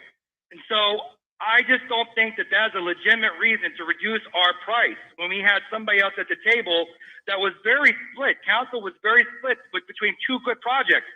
The other one has the cash. I think that we should hold this developer to their feet to the fire. As I heard discussed during the last meeting, Mr. Felix is correct. This is a fair price. 1.9 is below most all recommendations we received for as our broker and our appraisal. I think we could get, and it's worth even more than that. But at this point, we made a deal. We had 1.9. And my other understanding is that this project is not going to walk.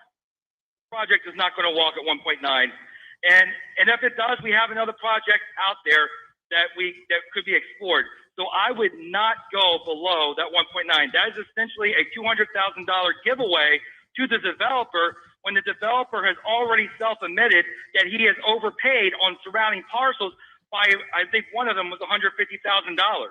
Why would we already taking a price short of maybe what the value is, take it even lower when at this point? That would be a concern for me. So there's no way I could support this with the 1.7. I think we need to revise it straight to what staff recommended, pass what staff's recommended motion was, and ignore the 1.7 counteroffer. Thank you, Councilman Bailey. Deputy Mayor Johnson, do you want to address some of those? Yes, I have concerns, Mayor. Is there truth to what Councilman Bailey's saying in regards to the developer knowing, or? The developer was, sorry, let me address him as the buyer. The buyer was made aware of the Bright Line HSR lease agreement on May 29th. The Bright Line HSR lease agreement was executed on April 2nd, 2021. He put in an LOI with the city, I believe, in March, mid to late March, 2021. So when he put in the LOI, we had our initial meeting with the buyer and all of the development team on April 1st. That was when Frank Watanabe brought up the fact that the right-of-way would be under contract with Brightline. On April 2nd was when it was executed. I wasn't part of the lease agreement execution, but I obtained a copy on May 29th and provided that to buyer McTimmons. Along with the soil samples that he mentioned. And he also stated that Jonathan from Avalon couldn't even build on that based on the soil sample. Is there any accuracy to that? Well, I can't speak to whether Avalon could or could not, because I'm not an engineer. But we, as the city, would not have known about the soil samples because we did not conduct any soil samples. That was conducted by the buyer during his due diligence period. All right. Any further discussion, Councilman Felix? Mayor, if I may, yeah, thank you. Well, thank you, Councilman Bailey. I was trying to really step in. I know you weren't here, but truly, I mean, by any means, this project is a great project. $200,000, is it a huge difference? Maybe not. But again, my point being is I think this is a great deal at 1.9 for the buyer. That's why I stand fast on keeping that 1.9. And Councilman Bailey brought up, I'm not going to even go into the fact that whether the developer knew or not, but the simple fact that this is prime property. We don't have many of them in Palm Bay. Particularly, yeah, we can look at the Bayfront as a whole, but this particular property is a great property. The buyer spoke to the fact that it sat in the market for 10 years. Of course, I mean, looked at the last 10 years. I mean, all real estate market just recently picked up. And I don't think the city did a great enough job pushing it, or whoever we had as agent at the time. But I believe at 1.9, this is still a great price.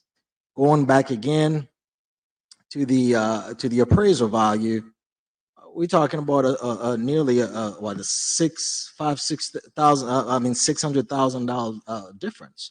I mean, so for the simple fact that alone, that's where I stand, and I'm glad Councilman Bailey you stepped in and really echo the fact that I think we should stay in my belief, and I even went back tried to negotiate, meet the buyer halfway, but of course obviously the majority of the board felt differently. So this is an opportunity for this council.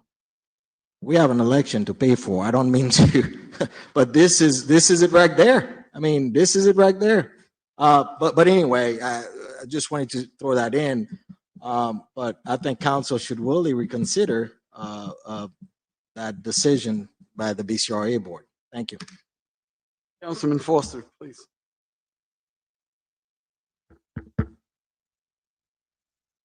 Thank you, Mayor. No, the Saul, he wouldn't have known that if he wouldn't did his due diligence. That's not the city fault. That's not the developer fault. But I want to see this project be successful. It sat there for over 10 years. We didn't have a buyer. We have a buyer. Now we have a good buyer who's dedicated, who's been who's doing great things in Melbourne, could do great things in Palm Bay, that could create 300 jobs. The return on our investment is going to be a lot fold if the developer be successful in this. And it's going to cost him more than he thought. I knew this I kind of knew it when we voted, when he made the offer of 1.9. I thought he was going to spend more money than what he was planning. But here we are.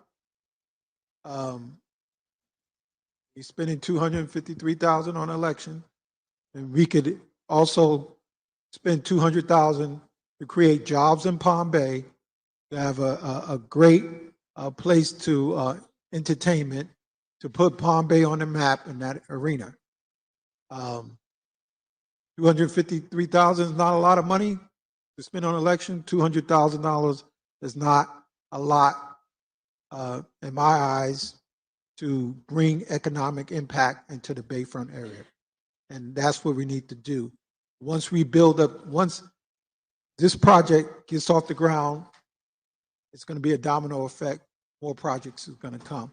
So I think we should honor what we did, the members on this council, what we did in the CRA meeting just a few minutes ago. I think we need to stick with the plan and pass this ordinance. Thank you, Councilman Foster. And I'll publicly say what I stated at the BCRA. The initiative that was shown by this buyer in building a collaboration and relationship with the neighbors and rallying the neighbors to support that project speaks volumes on how that project's going to move forward. I supported that project as a member of the BCRA, and I support it still today. Right now, I've got a motion by Deputy Mayor Johnson and seconded by Councilman Felix. Go ahead, Councilman Bailey. Yes, Mayor. Real quick, the main point was that he was aware of the Bright Line lease, which is a primary concern. The soil samples, I don't think that that's anything unusual. Staff told me the same thing. And as far as the vacating for, I think it was for stormwater or for utilities, that's a known. Any developer worth their salt knows that. This developer is very savvy. He purchased properties in the middle of his letter of intent at above market price in order to undercut his competitors, and knowing he has created a strong position. I give him credit for being a very savvy businessman. But I am not, regardless of how great of a businessman he is, or how great he is as far as reaching out to the neighbors and so forth, I don't care if it's my best friend or my enemy. What I care is that the city and taxpayers get the market price, and we don't essentially transfer $200,000 from the public to the private. And that's the bottom line there, especially given that these things that were found in discovery were really negligible in the big picture compared to other projects. Thank you, Mayor. Thank you. I've got a motion by Deputy Mayor Johnson, seconded by Councilman Felix. All in favor? Aye. Any opposed? Nay. Nay. So passes 3-2 with Felix and Bailey voting nay. Deputy Mayor, Bill Batten. we're on item 15. I normally talk ill of the city on how they spend their money and their financial advisement that they sometimes face, but this time I'm going the opposite. This was a very good deal that they worked out with the sheriff's office. The fact that you can get a firefighting capability in a chopper in the air for just the price of the fuel for that apparatus, I mean, you didn't have to buy it, you don't have to maintain it, you just get to put out fires at the cost of fuel. This is one time where this was a real good deal, and I'm proud of whoever came up with that one. Thank you. Any other speakers? I need a motion, Council. Motion to approve entering into agreement for aerial firefighting support with Brevard County Sheriff's Office. Second. Got a motion by Deputy Mayor Johnson, seconded by Councilman Foster. Any additional discussion? Councilman Bailey, are you still on? Yes, sir. I have no debate. Okay. All in favor? Aye. Any opposed? Passes unanimously. Item 18. Bill Batten.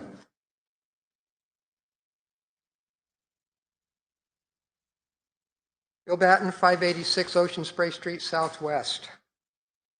I'm sitting kind of close to the individual that I'm going to make this statement about, so I'll stand a little bit further. Okay. when you have a director that's getting $85,000 a year compared to other directors within the same city, they get $105,000 a year from their base salaries. I think that's misrepresentation based on positional authority and pay. But Bill Batten, being the fool that he is, I have a solution to this. So instead of raising one individual's salary up to $105,000, why don't we drop all the other directors down to $85,000 a year, and that'll make up enough difference to pay for one director. It was just an idea. I know that way everybody's still equal, everybody's still being treated the same, and nobody was slighted except for everybody that got a pay cut. All right, thank you very much. That's all, Mayor. So, Council, I need a motion. Motion to authorize an increase in the salary for the IT director. Second. Got a motion by Deputy Mayor Johnson, seconded by Councilman Felix. Any discussion, Councilman Bailey? Thank you, Mayor. I appreciate you allowing me to speak on this. This is a very tough one for me. I think some adjustment might be warranted, and I appreciate the value that Mr. Robinson has brought to his position as IT director these last, I guess it's going on, what, a year and a half, 2 years now. But I know that he is doing a good job, but he started at a certain place. We have base salaries for a reason, and I think a more modest, and this is consistent with my previous statements when it comes to salaries of this nature, I think a more modest adjustment would be appropriate, and so I can't support it as it is, but I do appreciate his service, and it is not a reflection in any way of Mr. Robinson. I appreciate the value he brings. I can echo your comments when it comes to appreciating Mr. Robinson's value for where he's brought the IT department here today, specifically with all the challenges that he's faced. So I support this motion. All in favor? Aye. Any opposed? Nay. Passes 4-1. Item 19. Bill Batten. Bill Batten, 586 Ocean Spray Street, Southwest.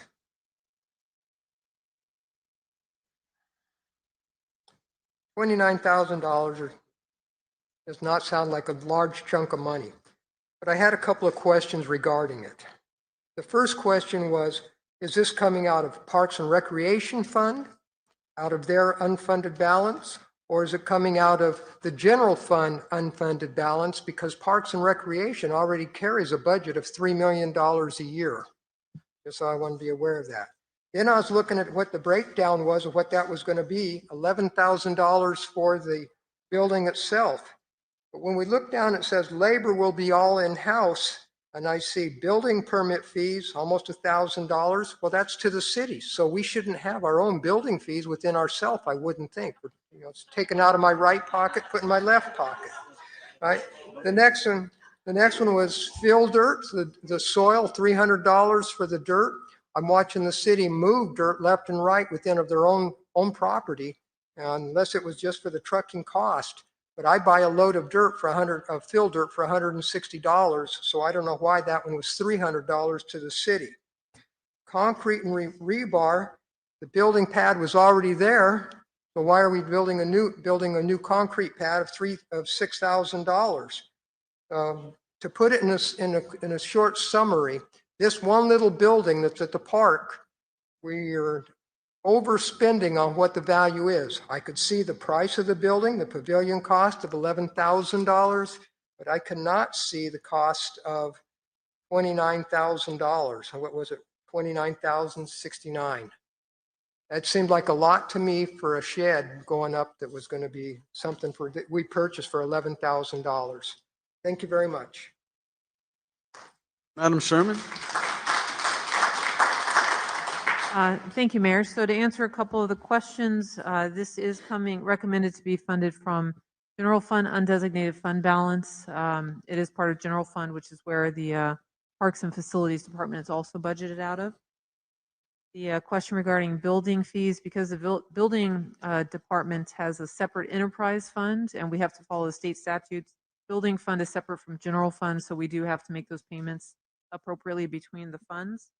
Unfortunately, I'm not an expert on the specific need for the concrete and rebar and other details, but this was provided by our Parks and Facilities Director, Greg Miner, and I have confidence in his estimation on those things. He's unable to be with us tonight due to a medical situation. So, Thank you, ma'am. Council, what is your pleasure? Motion to approve the replacement of shelter number 3 at Castaways Point Park. Second. Got a motion by Deputy Mayor Johnson, seconded by Councilman Walster. Councilman Bailey, I want to give you the first option if you're going to speak. Thank you, Mayor. This is another one that may in time be warranted, but I think there are other projects that could be considered with some of these dollars, and certainly other things such as, we have outstanding public safety and other concerns. Given the fact that there are already structures there, to me, I think it'd be maybe wise of tabling, or not tabling, but putting this one on the shelf, this project on the shelf, and let it come back out through the CIP in the future. And then that way the undesignated fund balance can be used for higher order items for the city. Copy that. That's all, Mayor. Thank you. Deputy Mayor Johnson, what are your thoughts on that? My question, I'm looking at it because I would like to hear from Mr. Minor, and I understand. I know. So that's my thing. I wasn't looking to just put it on the shelf, but possibly tabling it until he's continuing until he's available, whether that's a month or so. But his feedback would be greatly appreciated, I believe. Well, I would support that. Deputy Mayor. Okay. All right. Okay, we've got it. Okay. Hello, sir. How are you? Good afternoon. Good, sir. How are you? Andrew Orndorff. I am project manager in facilities. I thought you guys might have a question, so I ran down. Andrew. So just real quickly, one of the questions for Andrew was related to the purpose of the concrete and rebar. There's a $6,000 item there. And the comment was made by a member of the public that believes there's an existing pad there. If you can speak to that, Andrew. Right. So the existing pavilion had a certain footprint, and also underneath that footprint, you've got the foundations that all the columns are attached to. So when we go into a new pavilion, it's not going to have the same footprint.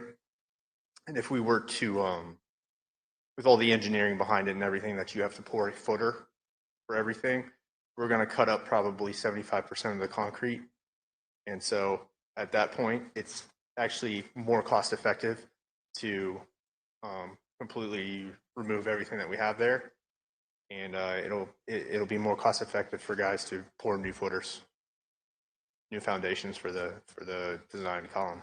Can you speak louder into the mic? Because we have someone that's remote right now. Sorry. Are you copying this? Are you reading what our staff are saying? And by the way, would you state your name again, sir? Andrew Orndorff. Andrew Warndorf? Yep. Councilman Bailey, did you read what the staff? Yeah, he's speaking to the reasons for why there needs to be a new pad. Is that correct? It's a little. I'm hearing some of it.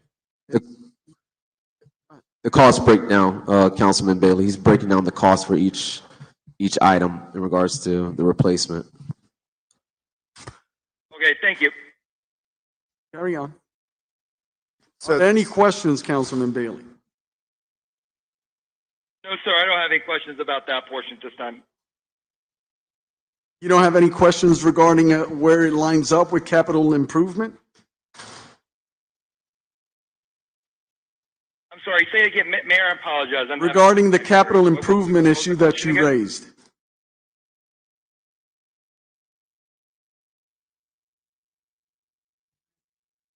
Sorry, Councilman Bailey, what he's asking is if you have any questions regarding the timing of the capital improvement and where it lines up on the list. Oh, no, I don't have any. I think it'd be best, for the council in the future to work that out, or if you want to work it out tonight, but I don't have anything specific on that. So I've got a motion and I got a second.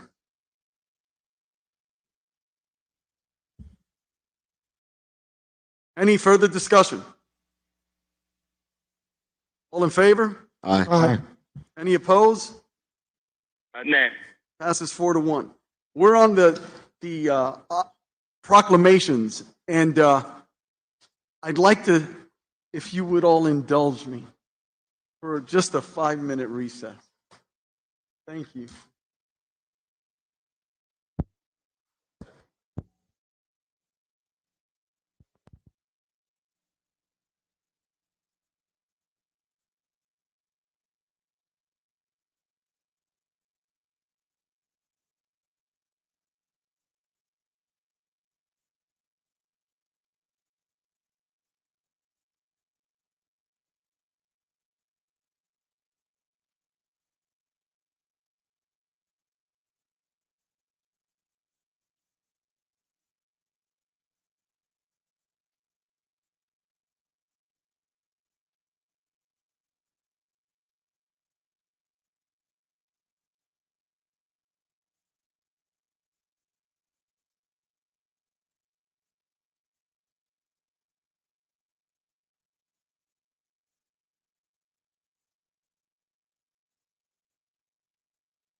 Testing 1, 2.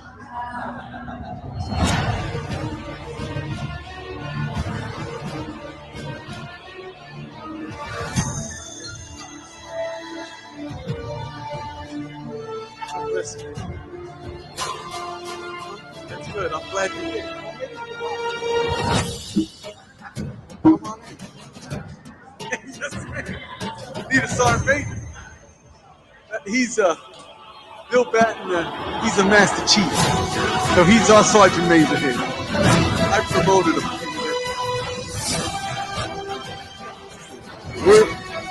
I'm going to call this meeting back to order. We are on proclamations. Is Councilman Bailey on the line? Wanted to try to gather an ETA for him.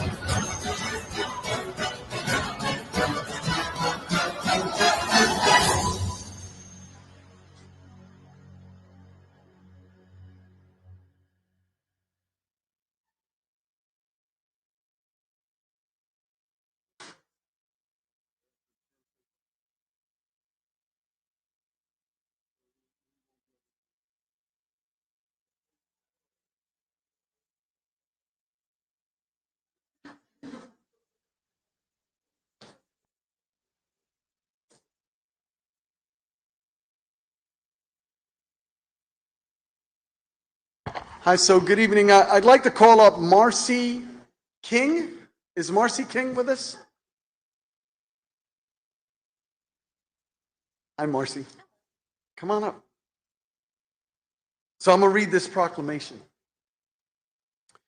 Proclamation, City of Palm Bay, Florida, notice and proclamation of the Florida Water Professionals Month, August 2021. It is hereby proclaimed by the mayor of the City of Palm Bay, Brevard County, Florida, that whereas the Florida Water and Pollution Control Operators Association, organized in 1941, is a nonprofit trade organization that promotes the sustainability of Florida's water utility industry through workforce development to protect the health of Florida citizens and to preserve the state's water resources.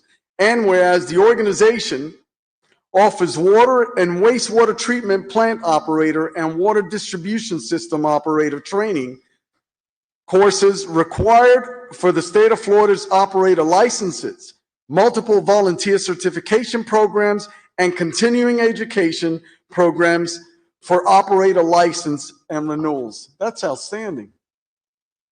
Whereas this organization is recognizing the importance of the Florida statutes and administrative code that regulate the water industry, acts as liaisons between the Florida Department of Environmental Protection and industry personnel.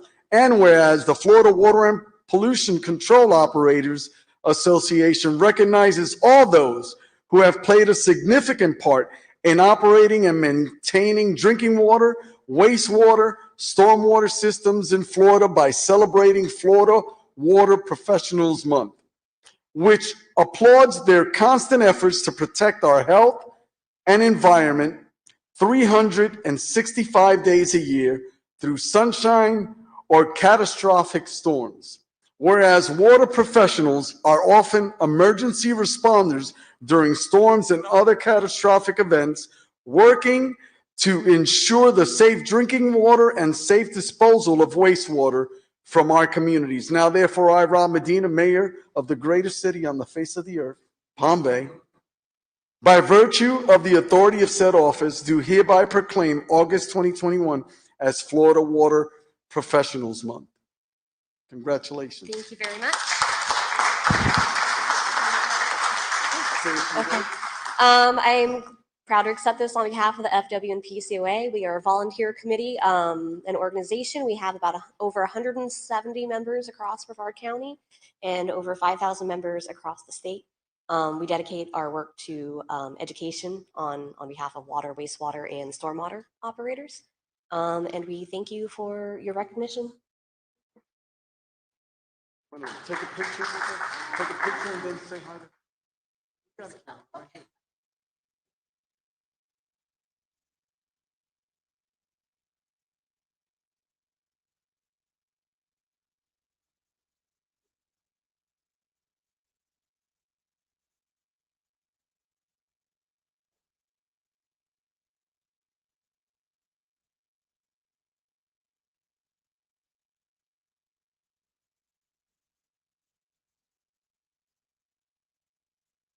Um, Councilman Bailey, can you read me? Councilman Bailey, I've been informed that you perhaps won't make it in time for this council meeting. Is that accurate?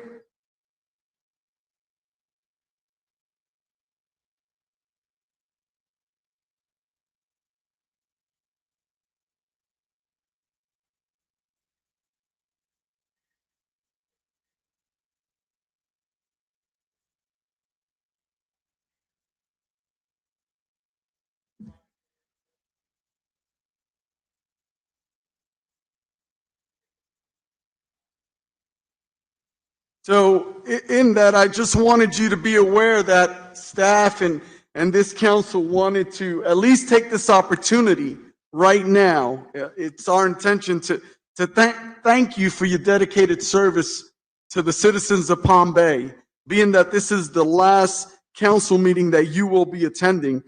And so we wanted to take this portion of the agenda as a surprise to you to honor you for your service. And had you been here, I would have presented you with a plaque. However, I just wanted to afford the rest of council an opportunity to speak to you and bid you a fond farewell and Godspeed. So I will start to my left. Councilman Felix, please. Councilman Bailey, again, we've known each other for years. I'd say at least your whole tenure on council. We've had a lot of great conversation over the years and spent some time together.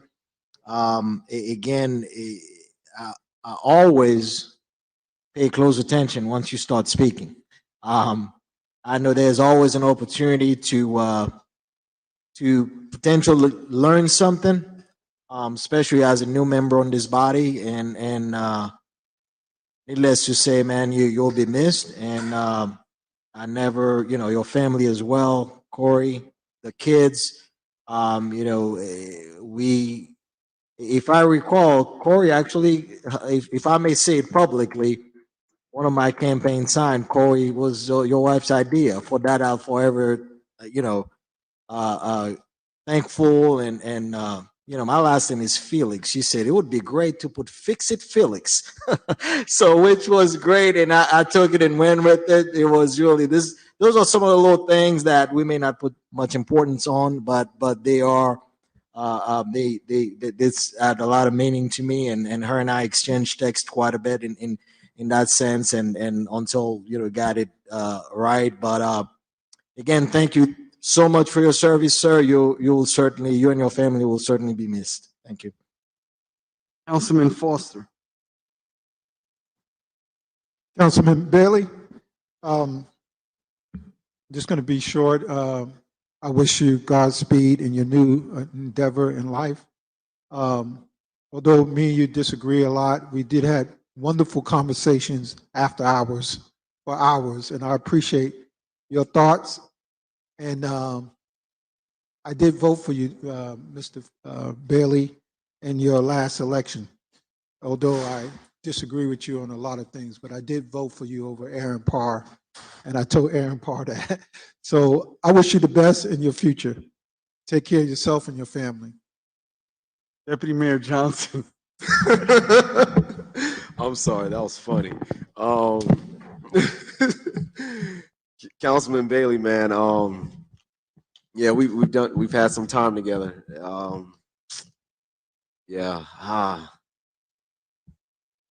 Like I said before, when you first told us, I told you, it says a lot for you to, have to step away from this, because you got to make sure you take care of your family.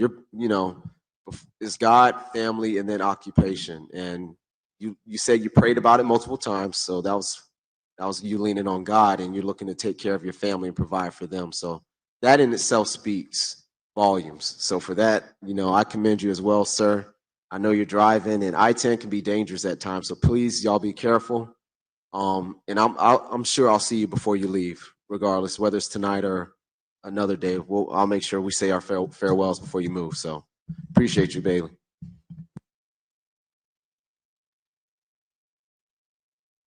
Councilman Bailey?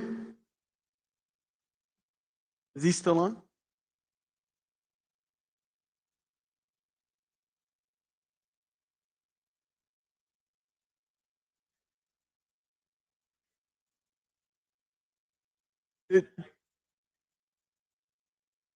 Oh, copy that, sir. Well, there was, yeah, that was some heartfelt words that were produced by our Deputy Mayor Johnson. So please go back to the video and see that.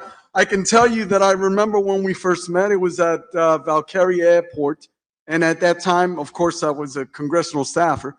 But you shared with me it was before you actually ran for office. And you shared with me your intentions to run for office and how you too were a congressional staffer back in the days when you were a little younger.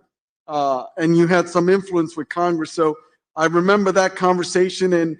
And I will share this. You have brought a unique dynamic to this council.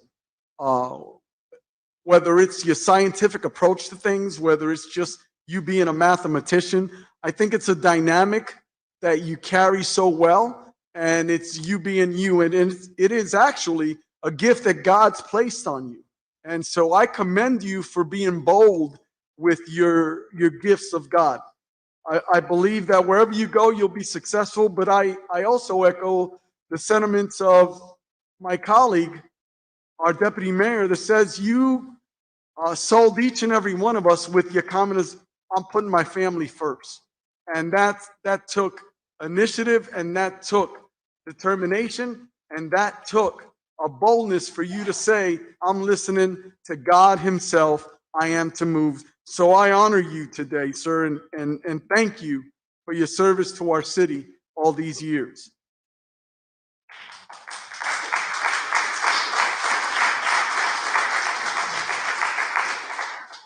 Deputy Mayor Johnson, comment cards. Robert, I mess this up every time. Stice?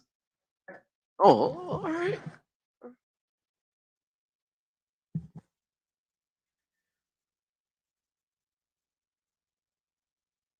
You're welcome, sir. Good evening, everybody. I have not been able to attend these meetings for the last few months. I've been pretty busy myself and had some medical issues I'm working through. However, I would like to see if there's an update. We initially talked about Bayside Lakes Boulevard, where it goes into a 90-degree turn. The chief had talked about one of the top 3 most dangerous intersections that we have. If you recall that we had 3 deaths in 3 years. We've had property damage. We have people knocking down telephone poles, light poles, etc. So just to kind of summarize, we talked to, first of all, Frank Watanabe. I met him out there with his radar gun, and the average speed on that area is 50 miles an hour. Okay?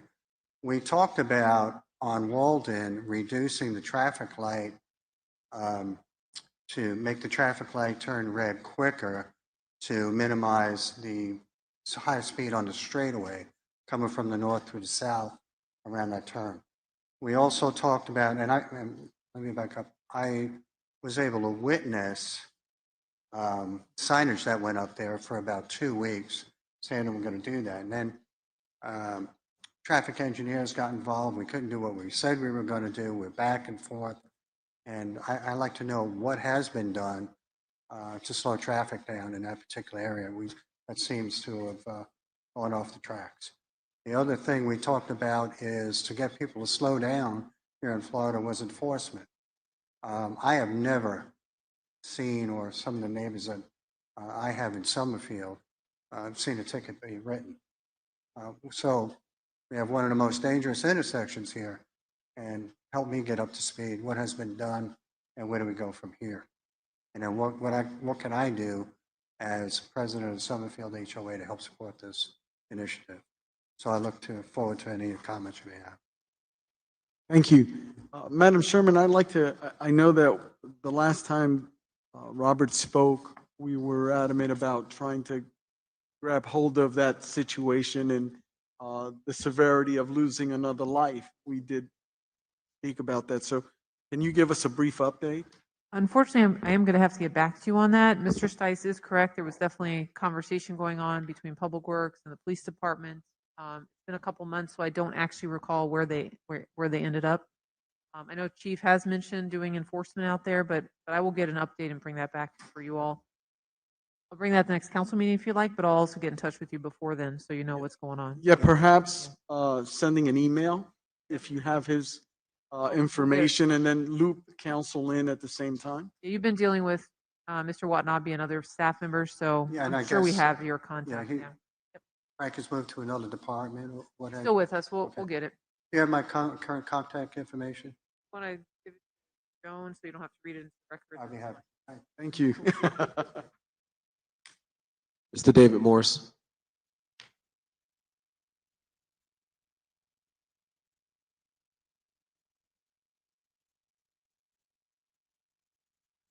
Good evening, Board. David Morris, 2963 Wilkinson Avenue Southeast. Take the time to speak to this city about the money that we're spending on the roads. Okay, the roads where I live north of Cogan, east of San Filippo, west of Babcock. I think it's 22 or 23, whatever that area is, what that unit number is. They came through, tore the roads up, put this, whatever they did, downgraded it flat, paved over it, whatever. Garona, the street behind me that connects us to the next neighborhood, a feeder street, little one, was split all over the place. And when I brought this to Bailey's attention, Jeff Bailey's attention, they came out, and the company that put that down sealed all those cracks up. Well, I got a big dog. I walk her like 1.5 miles a day, twice a day. And these roads are in bad repair, okay? Brand new roads, and they got grass growing through them on the sides. Every place where new construction is going in, the ends of these roads are being snapped off. At the corner of my street, Wilkinson and Townsend, TOWNSE, there's a 4-lot purchase, one big home going up on this. That whole frontage of that road's destroyed.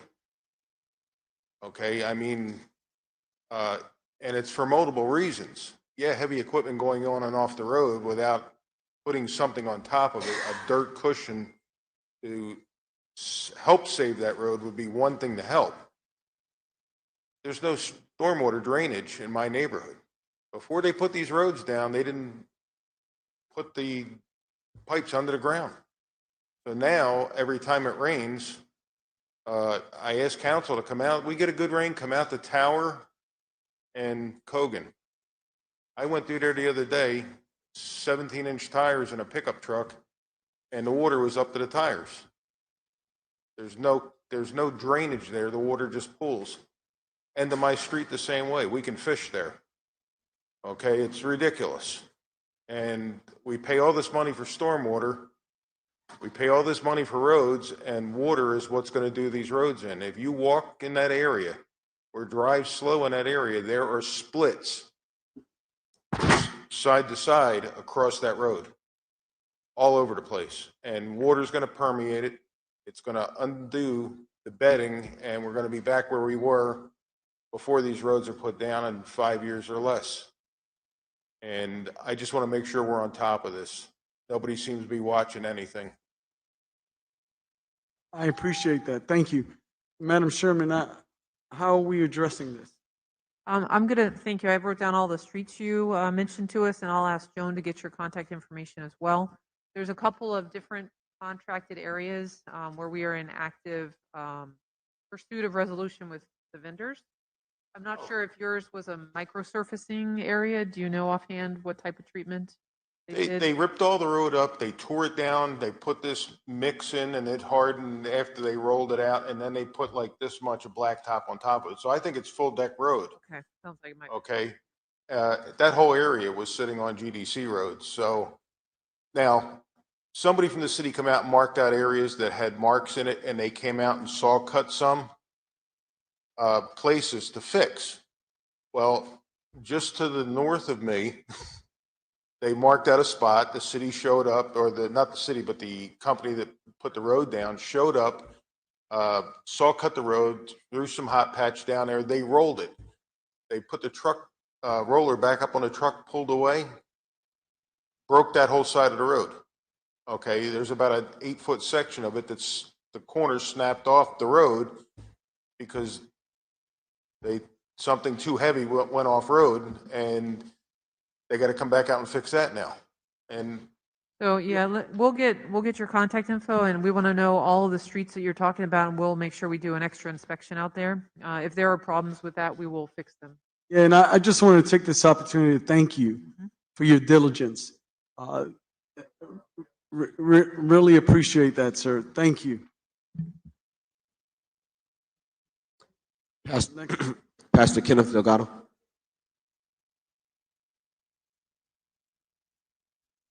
Followed by Woody Woodrum. 154 Angelo Road, Southeast Palm Bay, Kenneth Delgado. God bless you all. So good to be here. Just wanted to read just a little thought on James chapter 3.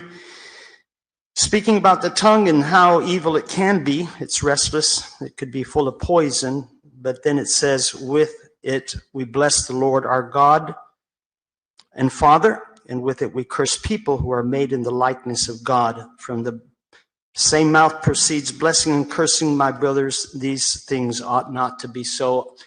It's a shame that people will call us names. The fact that I'm right up here on the podium probably will cause people to speak bad about me too. As pastor, I've been the brunt of many false accusations and false statements. And so on our side, I would say you are made in the image of God. You are God's children. And so we do bless you. And we thank God for you all. We do pray for you. And it ought not be so, but we're in a world in which things that ought not be are, and things that we wish we should be are not. And but I know we're all striving to make this a better place. And I just want to thank God for all of you and bless you as children of God. Woody Woodrum, followed by Phil DeFranco.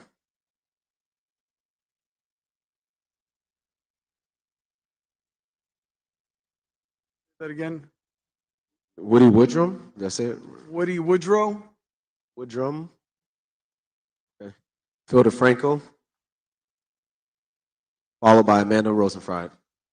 Freed.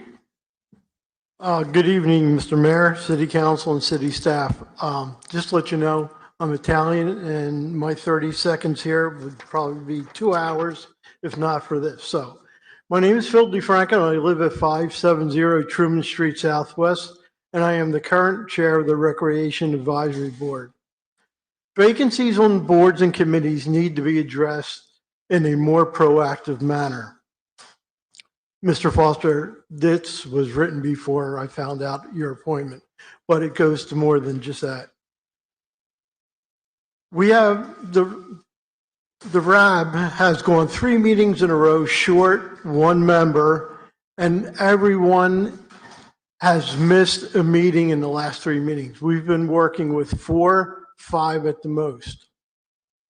The vacancy has caused us not to have a quorum at this last meeting where guests were in attendance to address the board. I felt very bad for the guests who showed up. This vacancy is now filled by Mr. Foster. I changed it after I found out. I would like to propose an idea to be considered to alleviate this current problem and in the future. Here's my idea, and I'll give you a copy of this when I'm done. If a council member cannot find a replacement for whatever board within 30 days of the resignation or dismissal, the city clerk would go back to the last at-large group of nominees and contact the highest ranking nominee who was not selected for the at-large position. If that person doesn't take it, then you go in descending order of the people on there. For instance, when I was applying for the job, there were 7 of us. I was either first or second, along with Mr. Garver.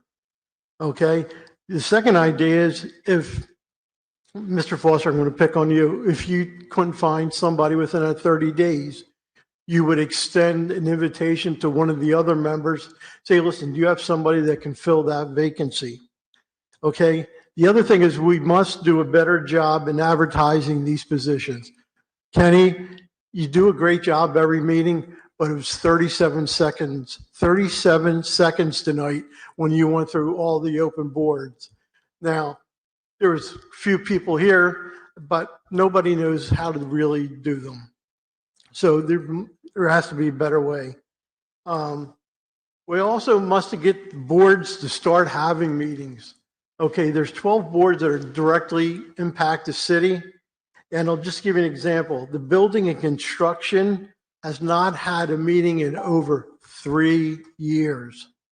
Okay, the youth advisory board has not had a meeting since October of last year.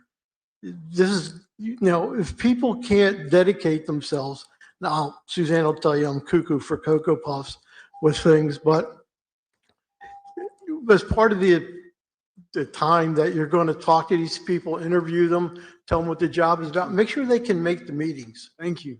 Thank you. Did you want to pass that on to us so we could submit? Councilman Foster, you wanted to address it? Yeah, you just pass that. Give that to the. We'll get a copy of that. Thank you, Mr.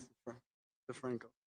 Councilman Foster. Yes, Mr. DeFranco, I did receive your email, and I knew about that vacancy, and it's a direct appointment. I'm going to make an appointment tonight for that seat. But I was trying to find the right person. I tried to put the right person to benefit someone who wants to dedicate their time. And sometimes it's very hard, it's difficult. I don't want to just put somebody just the sake of naming someone and they don't do a good job. I appreciate your service to the Recreation Advisory Board. That's one of the first boards that I served on in the city, and my heart is dear to that board. So I apologize if I was a little delayed. I had people in mind, but they backed out at the last second. Now I got an individual going to serve. So I'm going to stay on top of it. So thank you for your service, sir. Thank you, Councilman Foster. Any other speakers? Rosenfried. Rosenfried. All right, my name is Amanda Rosenfried, 513 Australian Avenue Northwest, new to town. And I heard tonight that school starts on Tuesday, and we live Australian to Americana. I homeschool, but we go to a co-op. And in the morning, my husband will call and gently complain about there's no turn signal at Minton Road to go left off Americana towards Palm Bay Road. And so especially when school starts and there's Krista McAuliffe, I think is the school, he literally will sit there for 10 minutes because traffic, there's no turn lane. There's no turn light. There's no arrow. There's no nothing. So it's just traffic going this way, but nothing. It's completely backed up. So I would like to propose there become a turn signal, like the arrow, the turn arrow at Minton and Americana as you're turning north to Palm Bay Road. It's extremely dangerous. They did put in crosswalk signs for those kids. I mean, thankfully there's cops there when I'm coming back from my school, and it's a nightmare of a traffic situation. So a turn signal arrow would be perfect there. Thank you. Thank you, Ms. Rosenfried. Madam Sherman. Yes, sir. I will have Public Works reach out to Brevard County. That portion of Minton is Brevard County's jurisdiction, but we will absolutely have that conversation. Is that all? Thank you. We're at the portion of public hearings and item number 1. Madam Smith. Ordinance 2021-49, an ordinance of the City of Palm Bay, Brevard County, Florida, amending the Code of Ordinances, Title V, Legislative, Chapter 61, suspension and/or removal of city board member by including provisions for attendance by board members, providing for the repeal of ordinances or parts of ordinances in conflict herewith, providing for inclusion in the City of Palm Bay Code of Ordinances, providing for a severability clause, providing for an effective date. Thank you, Madam Smith. I would like to open up the public hearing. And Mrs. Leffler, would you like to present this request? Yes, this is just a second and final reading of the ordinance, which implements provisions that board members must attend at least 50% of each meeting in order to be counted as present. Copy that. Council, any questions of staff?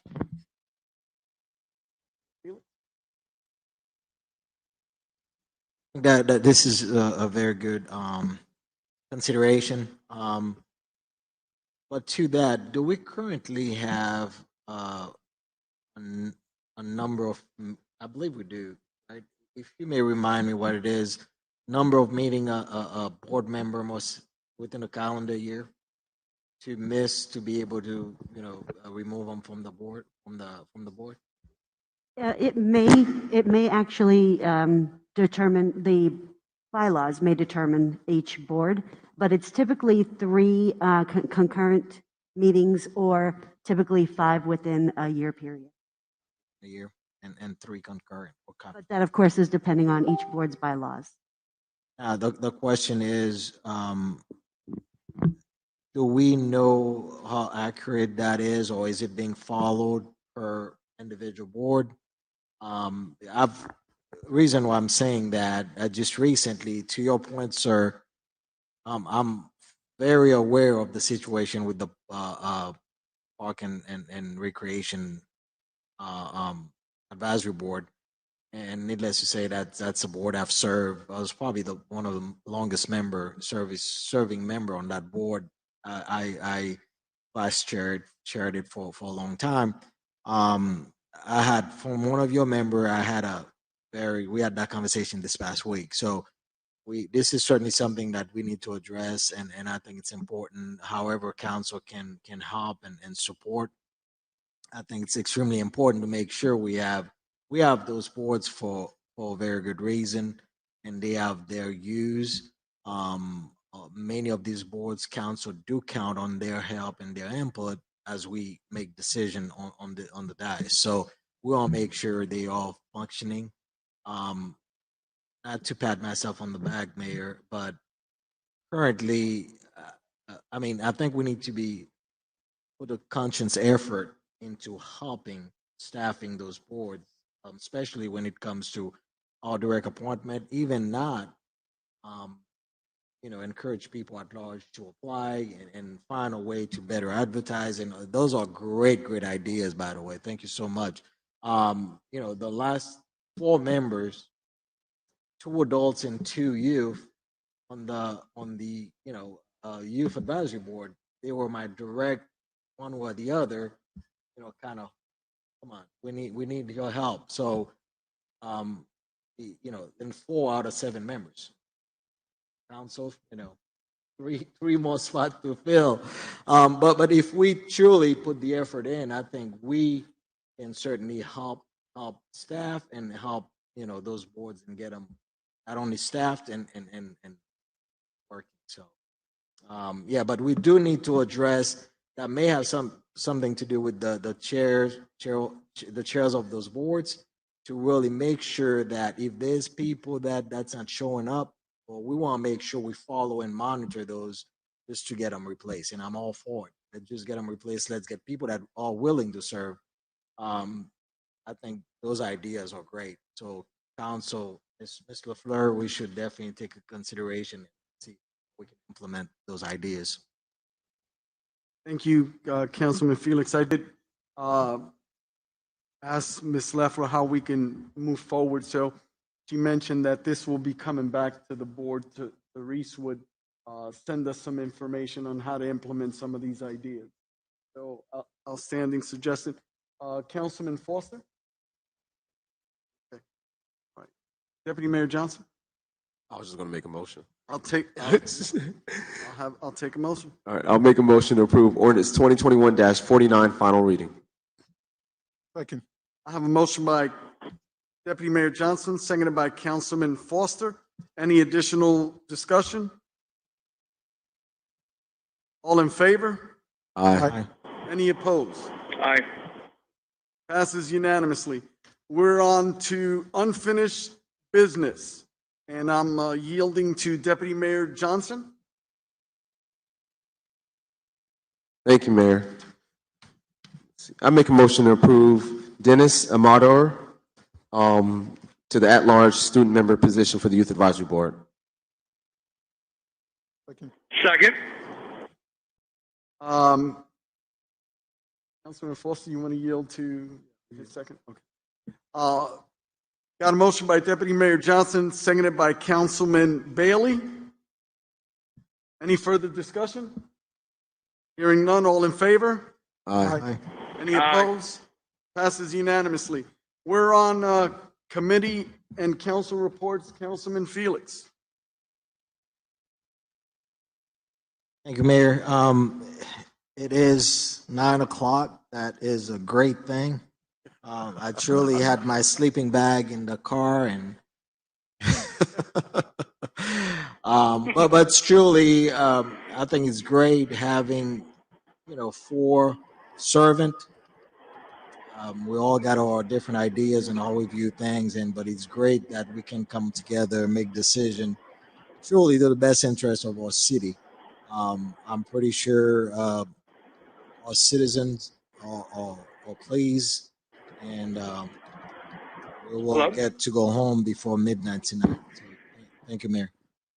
Thank you, Councilman Felix. Councilman Foster. I'm going to be pointing Phil Moore to the Recreation Advisory Board. That's a direct appointment. That's all I have. Thank you, Councilman Foster. Councilman Bailey, your comments for your last council meeting on the reports. Mayor, if I may, can we move mine to the very end? I think I might be able to sneak in at the very end if we do that, after the CDA.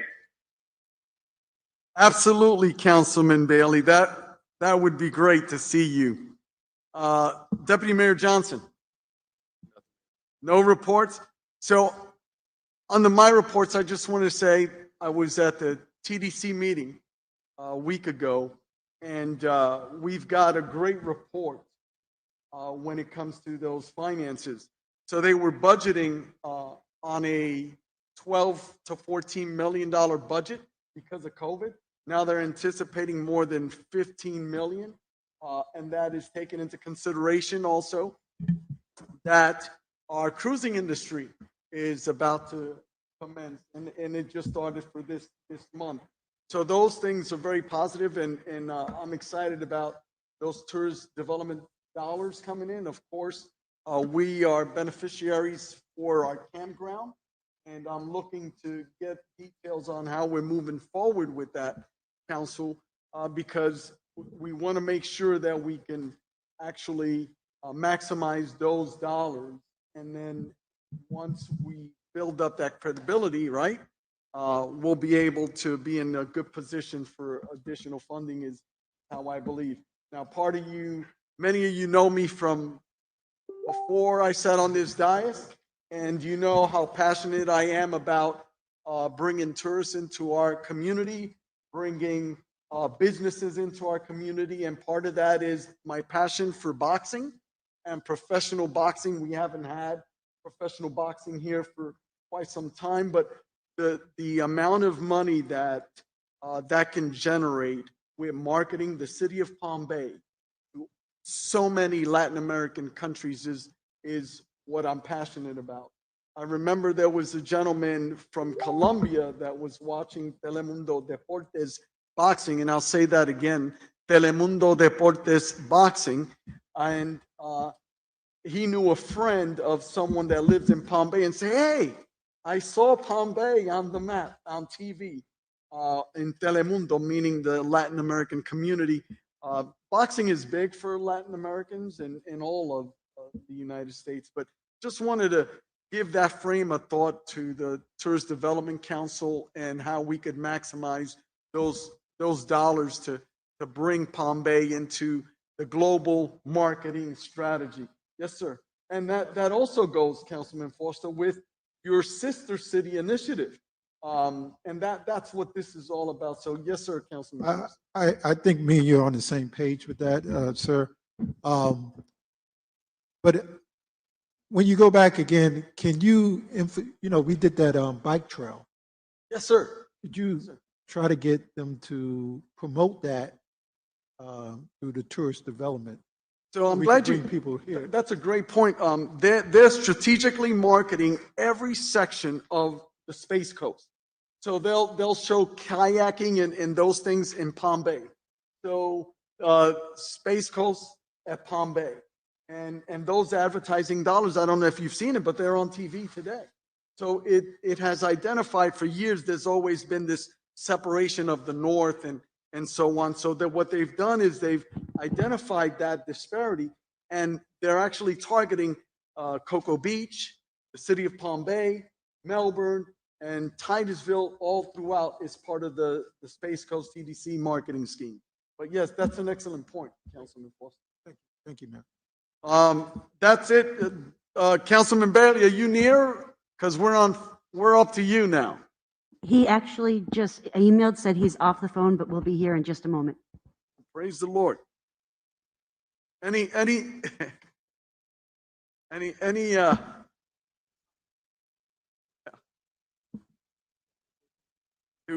we can do new business. Yeah, okay. I signed up for comments. Pardon me? Did you sign up for comments?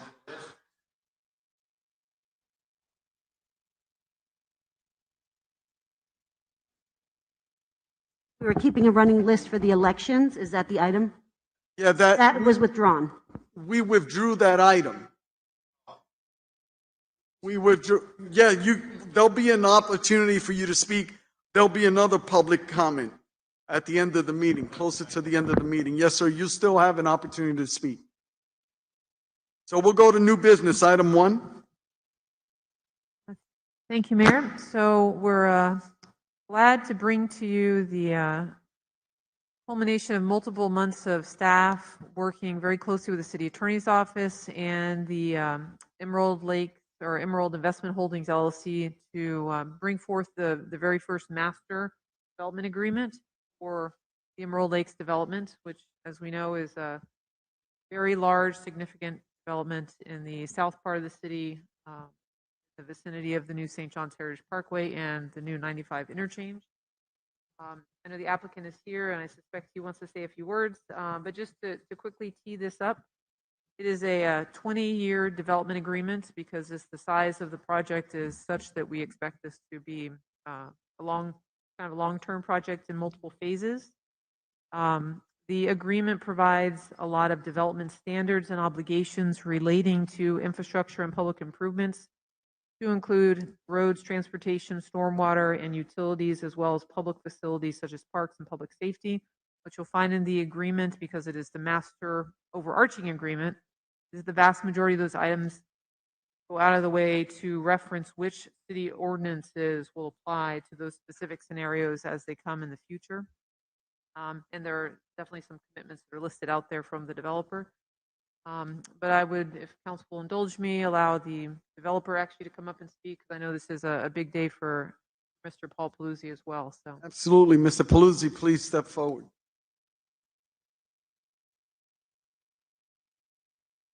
Thank you. Paul Paluzzi, representing Emerald Investment Holdings, address 2402 Victoria Gardens Lane in Tampa, Florida. Thanks for letting us present tonight, and thanks so much to the city staff for all the effort that's been put forth over quite a long period of time. I thought it was ironic. We distilled all the things that we are focusing on for the future into a 15-page development agreement, which happens to be the same number of years that we've been working at this. It was 15 years ago in January that we spent our first investment in Palm Bay towards the efforts of getting the interchange approved. So it's been a long time coming. We're excited about the future. Almost done. We hope to be in front of you within the next 30 days with our utility agreement, finish up our state permits, and get moving with breaking ground. So to do that, we need your support and ask for your support on the development agreement that's in front of you today. And I'm certainly happy to answer any questions or address any comments. Thank you. Council, any questions? Thank you, Mr. Paluzzi. Thank you. Mr. Bill Batten.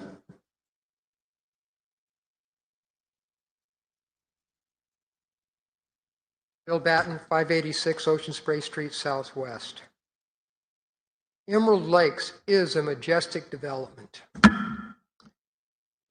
They would have much more support from me if there was not such a strong tie to the St. John's Heritage Parkway South and the detriment that that ended up costing the city. The development is doing great, and I'm wishing them the best of luck, but those who know me know that the entire development area has always been a sore spot with me.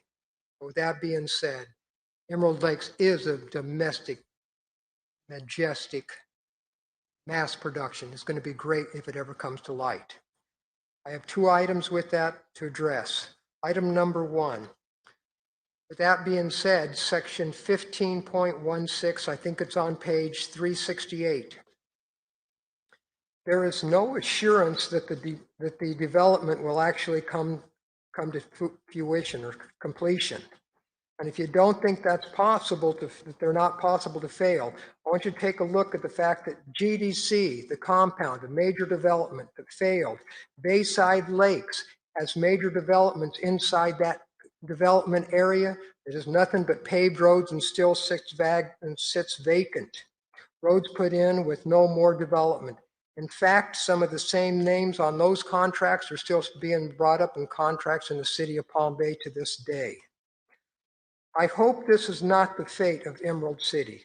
I mean Emerald Lakes. That's how long I've been playing with this. It's even gone through 2 name changes since I've been doing this with Mr. Palouse. All right. Item number 2.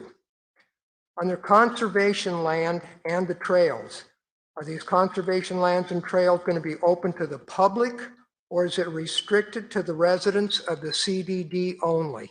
Because there's a lot of land mess and there was a lot of land transfer in order to accomplish that for accomplishment that I don't think the citizens should be deprived of. So it's either open to the public or not. Thank you very much, and I do wish Emerald Lakes the best in this.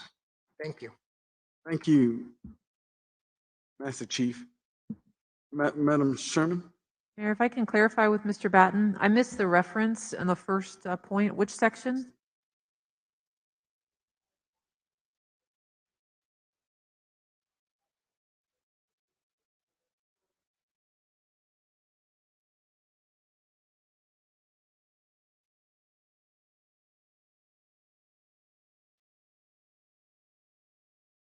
Well, as far as the develop agreement, 'cause I believe the section that they're saying your point now is in the CDD. There is a section in the development agreement as far as compliance, and there are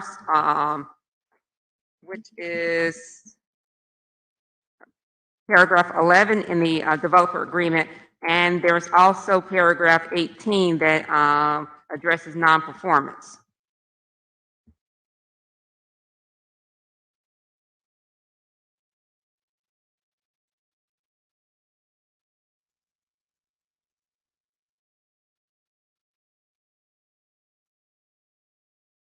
And the open to the public?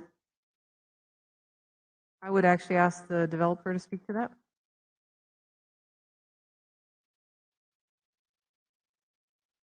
First, thanks for well wishes, Bill. Appreciate it. And yes, all the preservation area within Emerald Lakes is going to be roughly 700 acres.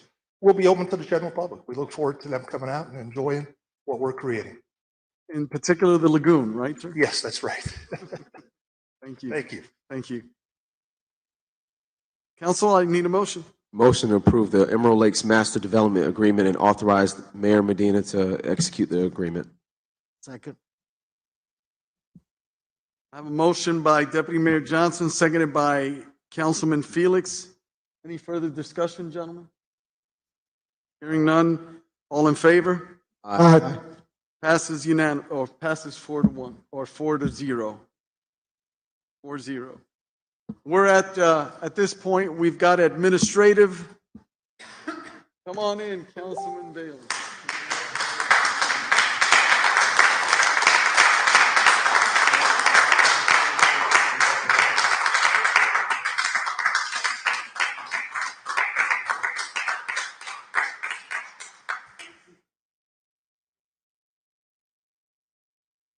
So we're on the administrative, and I know you've been on the road all this time. Maybe you might want to drink some water, sir. We're on administrative. Madam Sherman, any reports? Nothing further, Mayor. Thank you. Madam Smith. No, sir. So I wanted to take this opportunity, sir, to provide we have a plaque for you. And we wanted to surprise you during the proclamations, but you had to get caught up in traffic. But anyway, you know, you've heard our comments, our heartfelt comments on your dedicated service to the city of Palm Bay. And on behalf of the 120,000 residents, I commend you for your service, and I thank you. And I wish you Godspeed. I'm grateful for what you've done. As a citizen, as a Palm Bayer for over 33 years, I'm grateful for your sacrifice. I'm grateful to learn on you sacrificing anything else, family. So we can all learn from that. So I wanted to, council join me in congratulating Councilman Bailey in his future endeavors. Congratulations, I'll read this. Representative Jeffrey Allen Bailey. You know, I would have called him Allen.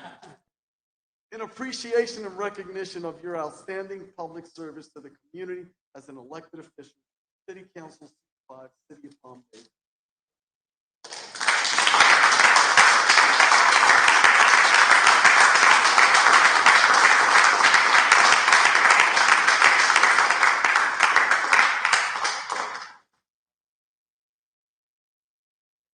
Yeah, I think we can. I bet you've never seen a council member leave like this. Thank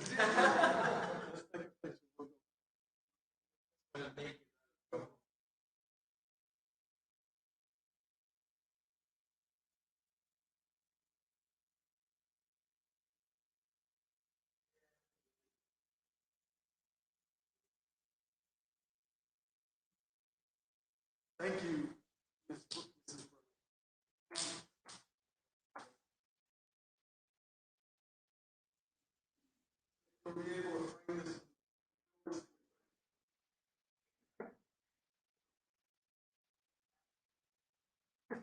Oh yeah, don't come to the master.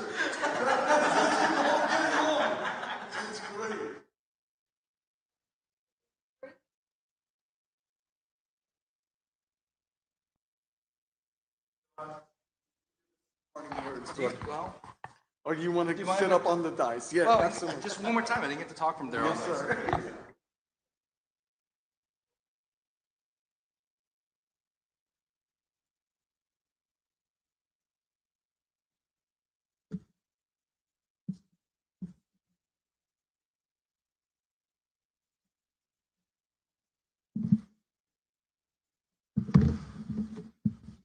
Well, thank you, Mayor.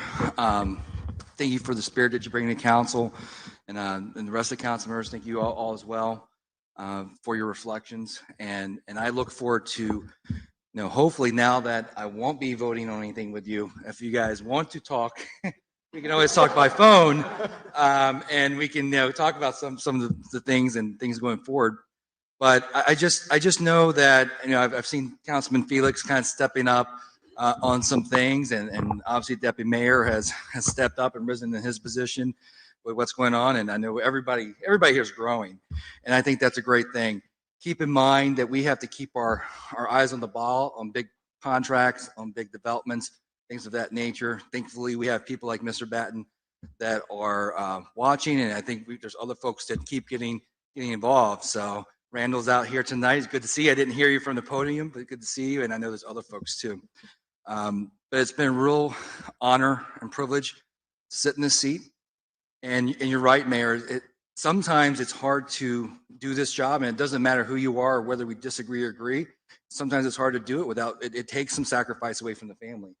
So as hard as to walk away from here, it's something that needed to be done, I think, for my family. And we're so excited. A month ago, whenever I announced this, that was probably the hardest thing. I did not want to come in. I didn't want to show my face. I just wanted to leave because I was just so sad about leaving. But I can tell you, God blesses. He's been blessing us. It seems like things just keep falling into place along the path.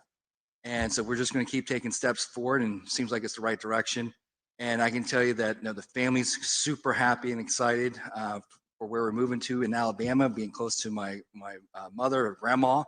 And the kids love going to grandma's farm and playing with the sheep, playing with the dogs, and other things like that. So it's important. And it was something that was part of the lifestyle that we wanted. And we're very excited that I think my in-laws who are here in Palm Bay are also looking to transition with us, and they're going to be in the process behind us, and to have even more of our family together. Those what the COVID really brought about. I think everybody looking at things differently, and these things became very apparent to us, and it was hard to obtain that unless Mr. Batten can give me a great deal on his piece of property.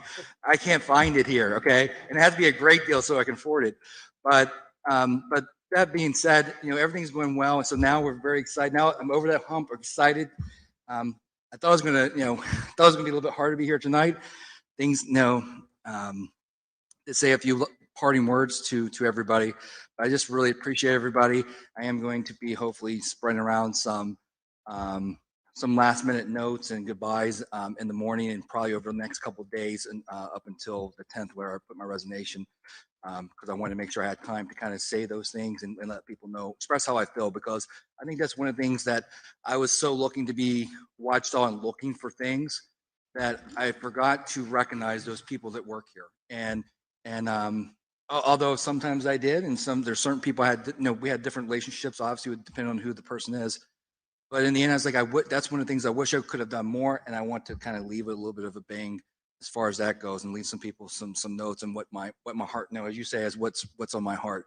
But I just pray for the city that God will bless Palm Bay. I'm looking forward to coming back. I'm looking forward to coming back to Emerald Lakes to vacation there, and hopefully you guys get that done quickly so I can come quickly and do that, and I'm sure the kids will love it. And so that's what I'm looking forward to in the future, and still being part of this town. We're still going to have family here, and I'm sure we're still going to be coming back and visiting, and hopefully seeing some of your, stopping by and seeing some of your faces along the way. But please do, I'd love to have a conversation with any of you guys, and just so you know, I really do love all you guys. I've never had any will with anybody up here, win or lose on an issue, debating back and forth. I can get passionate and hard-headed on issues, but I really do care about all of you and the city, the staff, and the people who live here. It's outstanding, Councilman Bailey. And I heard you mention sheep and all of that, but you didn't mention chickens, and I know you favor chickens. Well, I think, see, that's the beauty of having family together, is that that's something we can implement, and we can trade off duties that way, because we're not in the same place. We can trade off duties and trade our stuff. So, and by the way, she's got a beautiful little puppy. Okay, so let me tell this story real quick. My mom, she needed a sheepdog, so she picked up a sheepdog. She was told by the friends in the church who gave her the dog that, you should just let them in the pasture and don't pet them. Don't just let them integrate with the sheep. I'm like, okay. I mean, it sounds a little bit harsh, or a little bit difficult, but I was like, okay, if that's what she's going to do. My mom, that's how she is. So I expect her to do it. Of course, she got the puppy now. She's feeding the puppy every day. She said, I can't go out there and feed the puppy without petting it. And then, of course, now the kids are out there, and the kids are running around playing with him. Like, it's over. Shep is domesticated at this point. It's all over from here. So, Copy that. Well, we're really fond of you, sir, and we really wish you the best. Godspeed. God's evident in your life. Thank you. Thanks for being a good influence on each and every member on council. So we're up to public comments again. Mayor? Yes. I apologize. I got so excited to see Councilman Bailey that I forgot I did actually need to make an announcement. Copy that, ma'am. We're going back to your report. Yes, sir. Thank you. Honorable Mayor and members of City Council, I need to seek your advice concerning the following litigation matters pursuant to Section 286.011, subsection 8, Florida statutes. David Matthew versus City of Palm Bay, case number 05-2020 CA 046537. And Brenda Burgo Colon versus City of Palm Bay, case number 05-2021 CA 033665. I've coordinated a time when council is available Tuesday, August 17th, 2021 at 6:00 p.m. The meeting should take approximately 1 hour. Attendees will be Mayor and City Council, City Manager Suzanne Sherman, Assistant City Attorney Rodney Edwards, and City Attorney Patricia Smith. Thank you. Thank you, ma'am. We're on public comments. I have no cards, but the gentleman who wanted to just fill out a card after, sir. I'll say you could just fill out a card. Oh, you already, okay, perfect. Yep. Okay, after follow Mr. Bill Batten, followed by Pastor Ken Delgado, followed by Phil DeFranco. Followed by Randall Olszewski. Hello, my name is Gary Cheney. I've been a citizen in Palm Bay for 20 years, Holly Trace, Bayside Lakes. The election's been really difficult for me in the past year. November 2nd, I had hair. November the 4th, I didn't. It's been very difficult, but it's been a blessing. You know, I've seen things in this country that I didn't know existed, corruption, and now it's out in the open. Recently, there's a report from Seth Keshel about, he did the audit for Arizona, which everybody's watching right now. And it's a statistical analysis of voter rolls, registrations, and, you know, did these votes match up? And he found in Florida, you know, Broward, Palm Beach problems, but Brevard was on the list as one of the biggest issues in his report. And it shocked me. You know, this is where I've lived for 20 years, and he's saying the voter registrations, the Republicans get so many, Democrats, it doesn't add up. And so there's a grassroots movement starting now on Telegram, and I'd like to name that. It's for the first audit on Telegram. And it's a bunch of citizens getting together to start figuring out grassroots startup in the state of Florida and get to the bottom of this fraud that may have happened. And it's all, you know, on boots on the ground, citizens getting involved.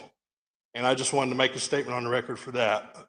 I was just really surprised that the county I live in for 20 years was not good. Thanks. Sir, have you reached out to the supervisor of elections? Have you reached out to the supervisor?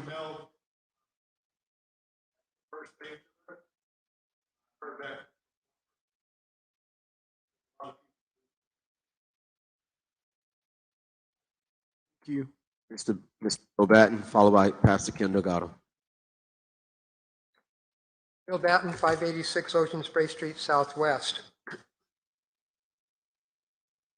The right to vote is something that's, without that, we are no longer the United States of America. We're some other country. And I'm not about to give up my right to vote, even if it's for a short period of time.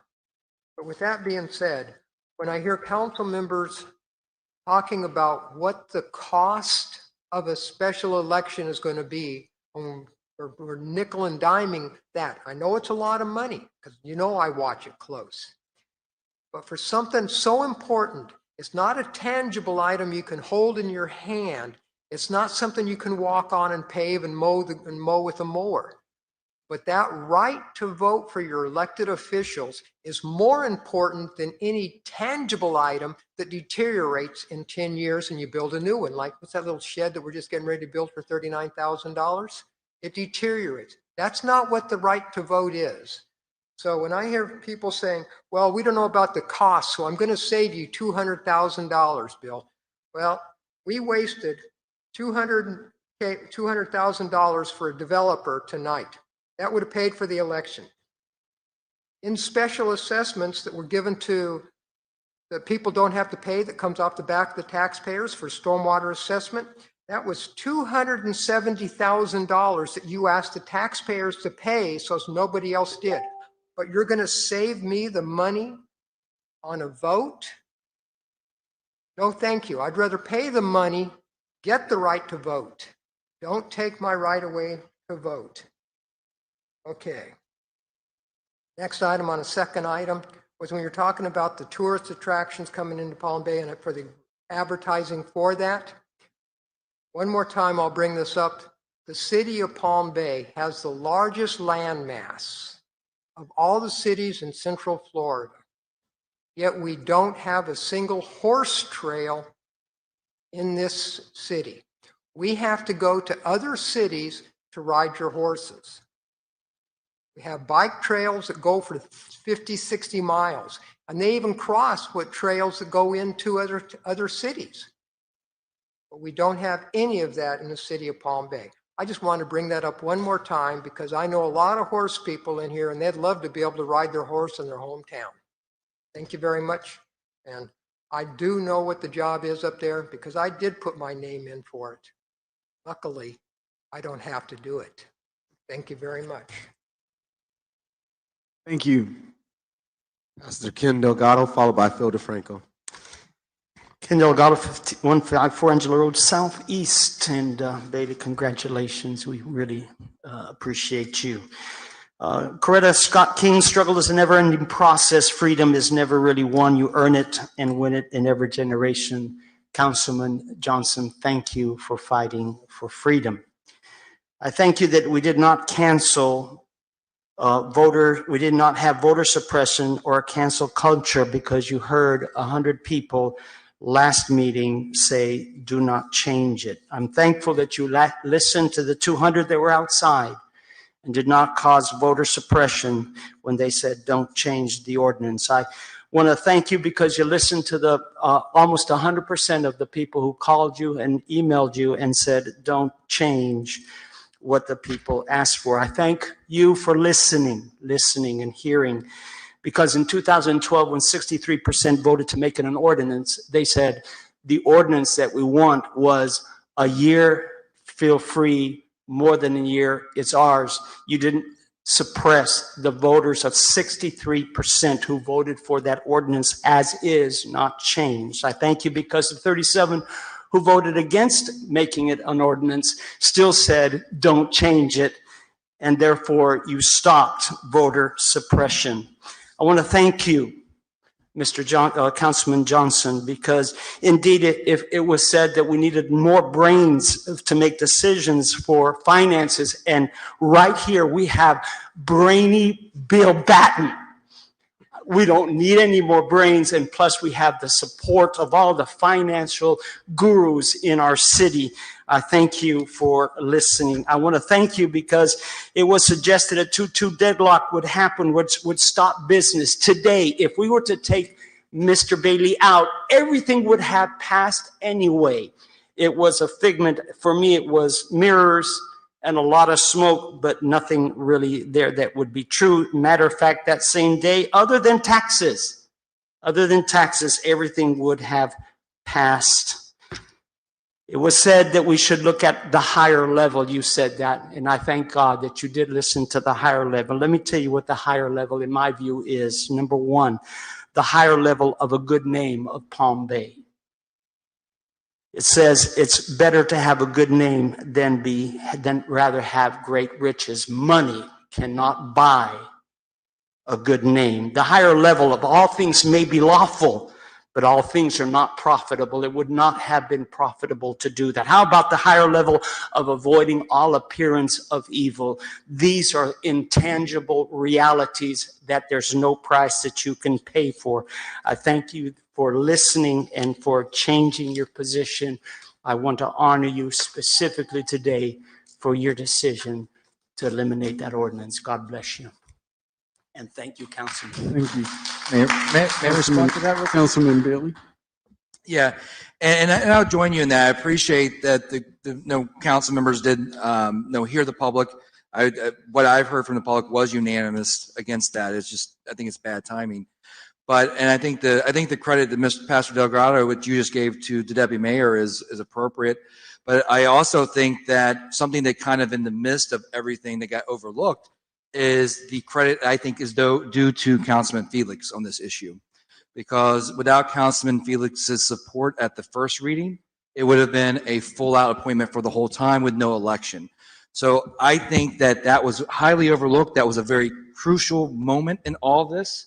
And matter of fact, you would not have today's withdrawal of the second reading without that happening first, I don't believe. So I just want to thank Councilman Felix, and I know a lot of folks that came out were my supporters too, and I want to communicate to them that, and those that are still listening, that moment happened where Mr. Felix was a crucial vote on this particular issue. And that doesn't take away from the arguments of those who felt otherwise and voted otherwise, but I just want to make sure I recognize you and I appreciate it. Go to Franco, followed by, concluded by Randall Olszewski. Phil DeFranco, 570 Truman Street Southwest. Just to get back to the boards and committees, I couldn't fit this into my first 3 minutes. It's going to be very simple. We have 18 boards or committees in the city, 12 of which directly impact what's going on in the city. I'll give you one that doesn't, the Police and Firemen's Pension Fund Committee. That's not something that, yeah, sure, it impacts us, but the 12 I'm talking about is like the Recreation Board.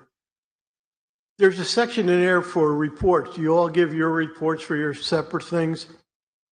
My thought is there's 12 that I feel are the most important. Break them up to groups of two groups of 6. The first meeting of the month, Group A goes. They have 3 minutes or 5 minutes, whatever you wish. If you want 5, it only take a half hour. Tell them what's going on. Okay? If the chairman of that board can't do it, in my case, have Fred or Troy tell them what's going on. People email me, what's going on with the playgrounds? They've been closed for 3 months. If people watch this and not all, today, Friday, Sunday, if the person came up and said, I want to give you an update on the playgrounds, this is what we're looking to do, give them 5 minutes, it's going to go out to all the people. There's not even signs, and I brought this up with Fred and Suzanne and a few other people that say, hey, listen, the city's approved the money for the playgrounds. We anticipate having a final date of whatever, November 1st. And by December 1st, the playground should be in place for your enjoyment. They did go around to the local people and put little hangers on the door and asked them. But they only went around to like 100 people. Okay? When my grandkids lived here, I was in Southeast. I went to Bill Madden Park. It was like a 10-minute ride from where I lived. So you didn't talk to those people, and those people weren't part of the group. So if each of the 12, and I'll follow this up with an email to everybody, once a month gave a 5-minute update on what their committee is doing or their boards are doing, or whatever it might be. Like we had last week, the lady that talked about the Citizens Budget Advisory Committee. I learned stuff from her that I probably wouldn't have known if she didn't come up and give a report. So my suggestion is 2 groups of 6, 5 minutes each, once a month, and people can watch it 3-4 times on TV, come here or watch it live. That's it. Thank you. Thank you. Randall Olszewski.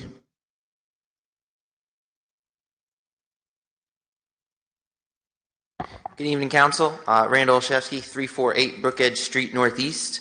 I'd just like to lead with a little bit of gratitude. I firmly believe that when you lead your life with gratitude, when you lead it with light, and when you lead it with love, you can't go wrong. And I have gratitude to this council as a whole, but I do have to specifically talk to you, Deputy Mayor Johnson. Thank you, sir, for seeing the light. Thank you, sir, for seeing the love of the citizens of this city for their rights. And thank you for what you did to bring it up. But when you brought it up, it had to be acted upon by the rest of council. And thank you, council, for having a spirited debate, for talking about the issue, and for withdrawing the issue as such. And I know you guys will work out the semantics of the changes that do need to take Do that later, no problem. But thank you for what you did. Thank you for what you did. The first time that I ever got up on this this podium and spoke to you guys, I posed a question to you. And the question was the title of Dr. Martin Luther King's last novel that he was able to write before he was assassinated in 1967. And the title of that novel is Where Do We Go From Here? Subtitled Chaos or Community. And if you look in the recent week, the chaos that's gone on in Brevard County from people not feeling heard. When you look at the school board meeting that occurred last week, because you all know what was going on there and how people felt unheard and how people felt by that body. I was worried that I was coming to chaos today. I think everybody else was worried. The city did a great job of setting up infrastructure, having extra officers, having everything on hand. But lo and behold, the council as a whole chose community. I've seen that in the past. I've seen that from our police chief choosing community when it comes to these social justice issues that we hear. I've seen our mayor speak to choosing community and other issues. And tonight I heard the council choose community. And I'm so proud to be here in the city of Palm Bay. And I want to elaborate on something that Mr. Bailey said about setting up his inner circle, if you will, up in Alabama. And good for you, Councilman Bailey. Good for you for doing that. And I share with you guys that that's exactly what I am doing. Randall Olszewski chose to do that because of COVID, because I evaluated my life. And 3 years ago, when I made the decision to take my family away from this great city, it was the hardest thing that I did. But I was fortunate enough to be able to come back. And since I've been back, not only do I join my grandparents who have been here for the 25 years of their retirement, and they're still ticking at their upper 80s, I've now been able to move my parents back from the state of Washington just this past January. I'm working hard on my sister. I got the whole thing going on. And this is my place. This is my circle. So I appreciate it. I only have 30 seconds left, so I'm going to make my complaints brief. Republic. And then the Recreation Advisory Board situation, I applied for a Recreation Advisory at-large position to this council. I explained in that application the passion that I have for recreation and the youth, and I wanted to contribute to that. So to hear that advisory board is having so much trouble, whether it's with quorum or attendees or board members, when someone like me has already explained to you as a whole that I want to help, it's off-putting for me. But Madam Chairman, please talk to me about Republic. Thank you. Thank you. Is there anyone else that wishes to address this council and speak? Seeing none, this meeting. Can I address him real quick? When I said big contracts, Republic, just keep that in mind. Republic is the largest contract in the history of Palm Bay, the largest single contract in the history of Palm Bay by far. So keeping a close eye on that. I know I was having many intense meetings with our staff about it, but hopefully you guys, somebody kind of takes up that and says, what are they doing over there? Because we experienced waste management. I think that if we had nipped it in the bud early with the last contract, things probably would have felt a little bit differently. And that's what I was attempting to do with Ms. Sherman and others. And hopefully you guys carry that on. Is there anyone else that wishes to speak? Step forward. State your name.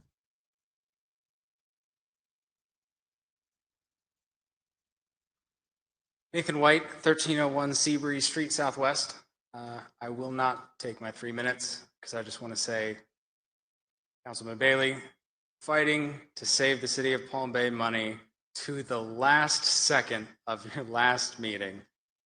Thank you for your service to the city. Thank you all tonight.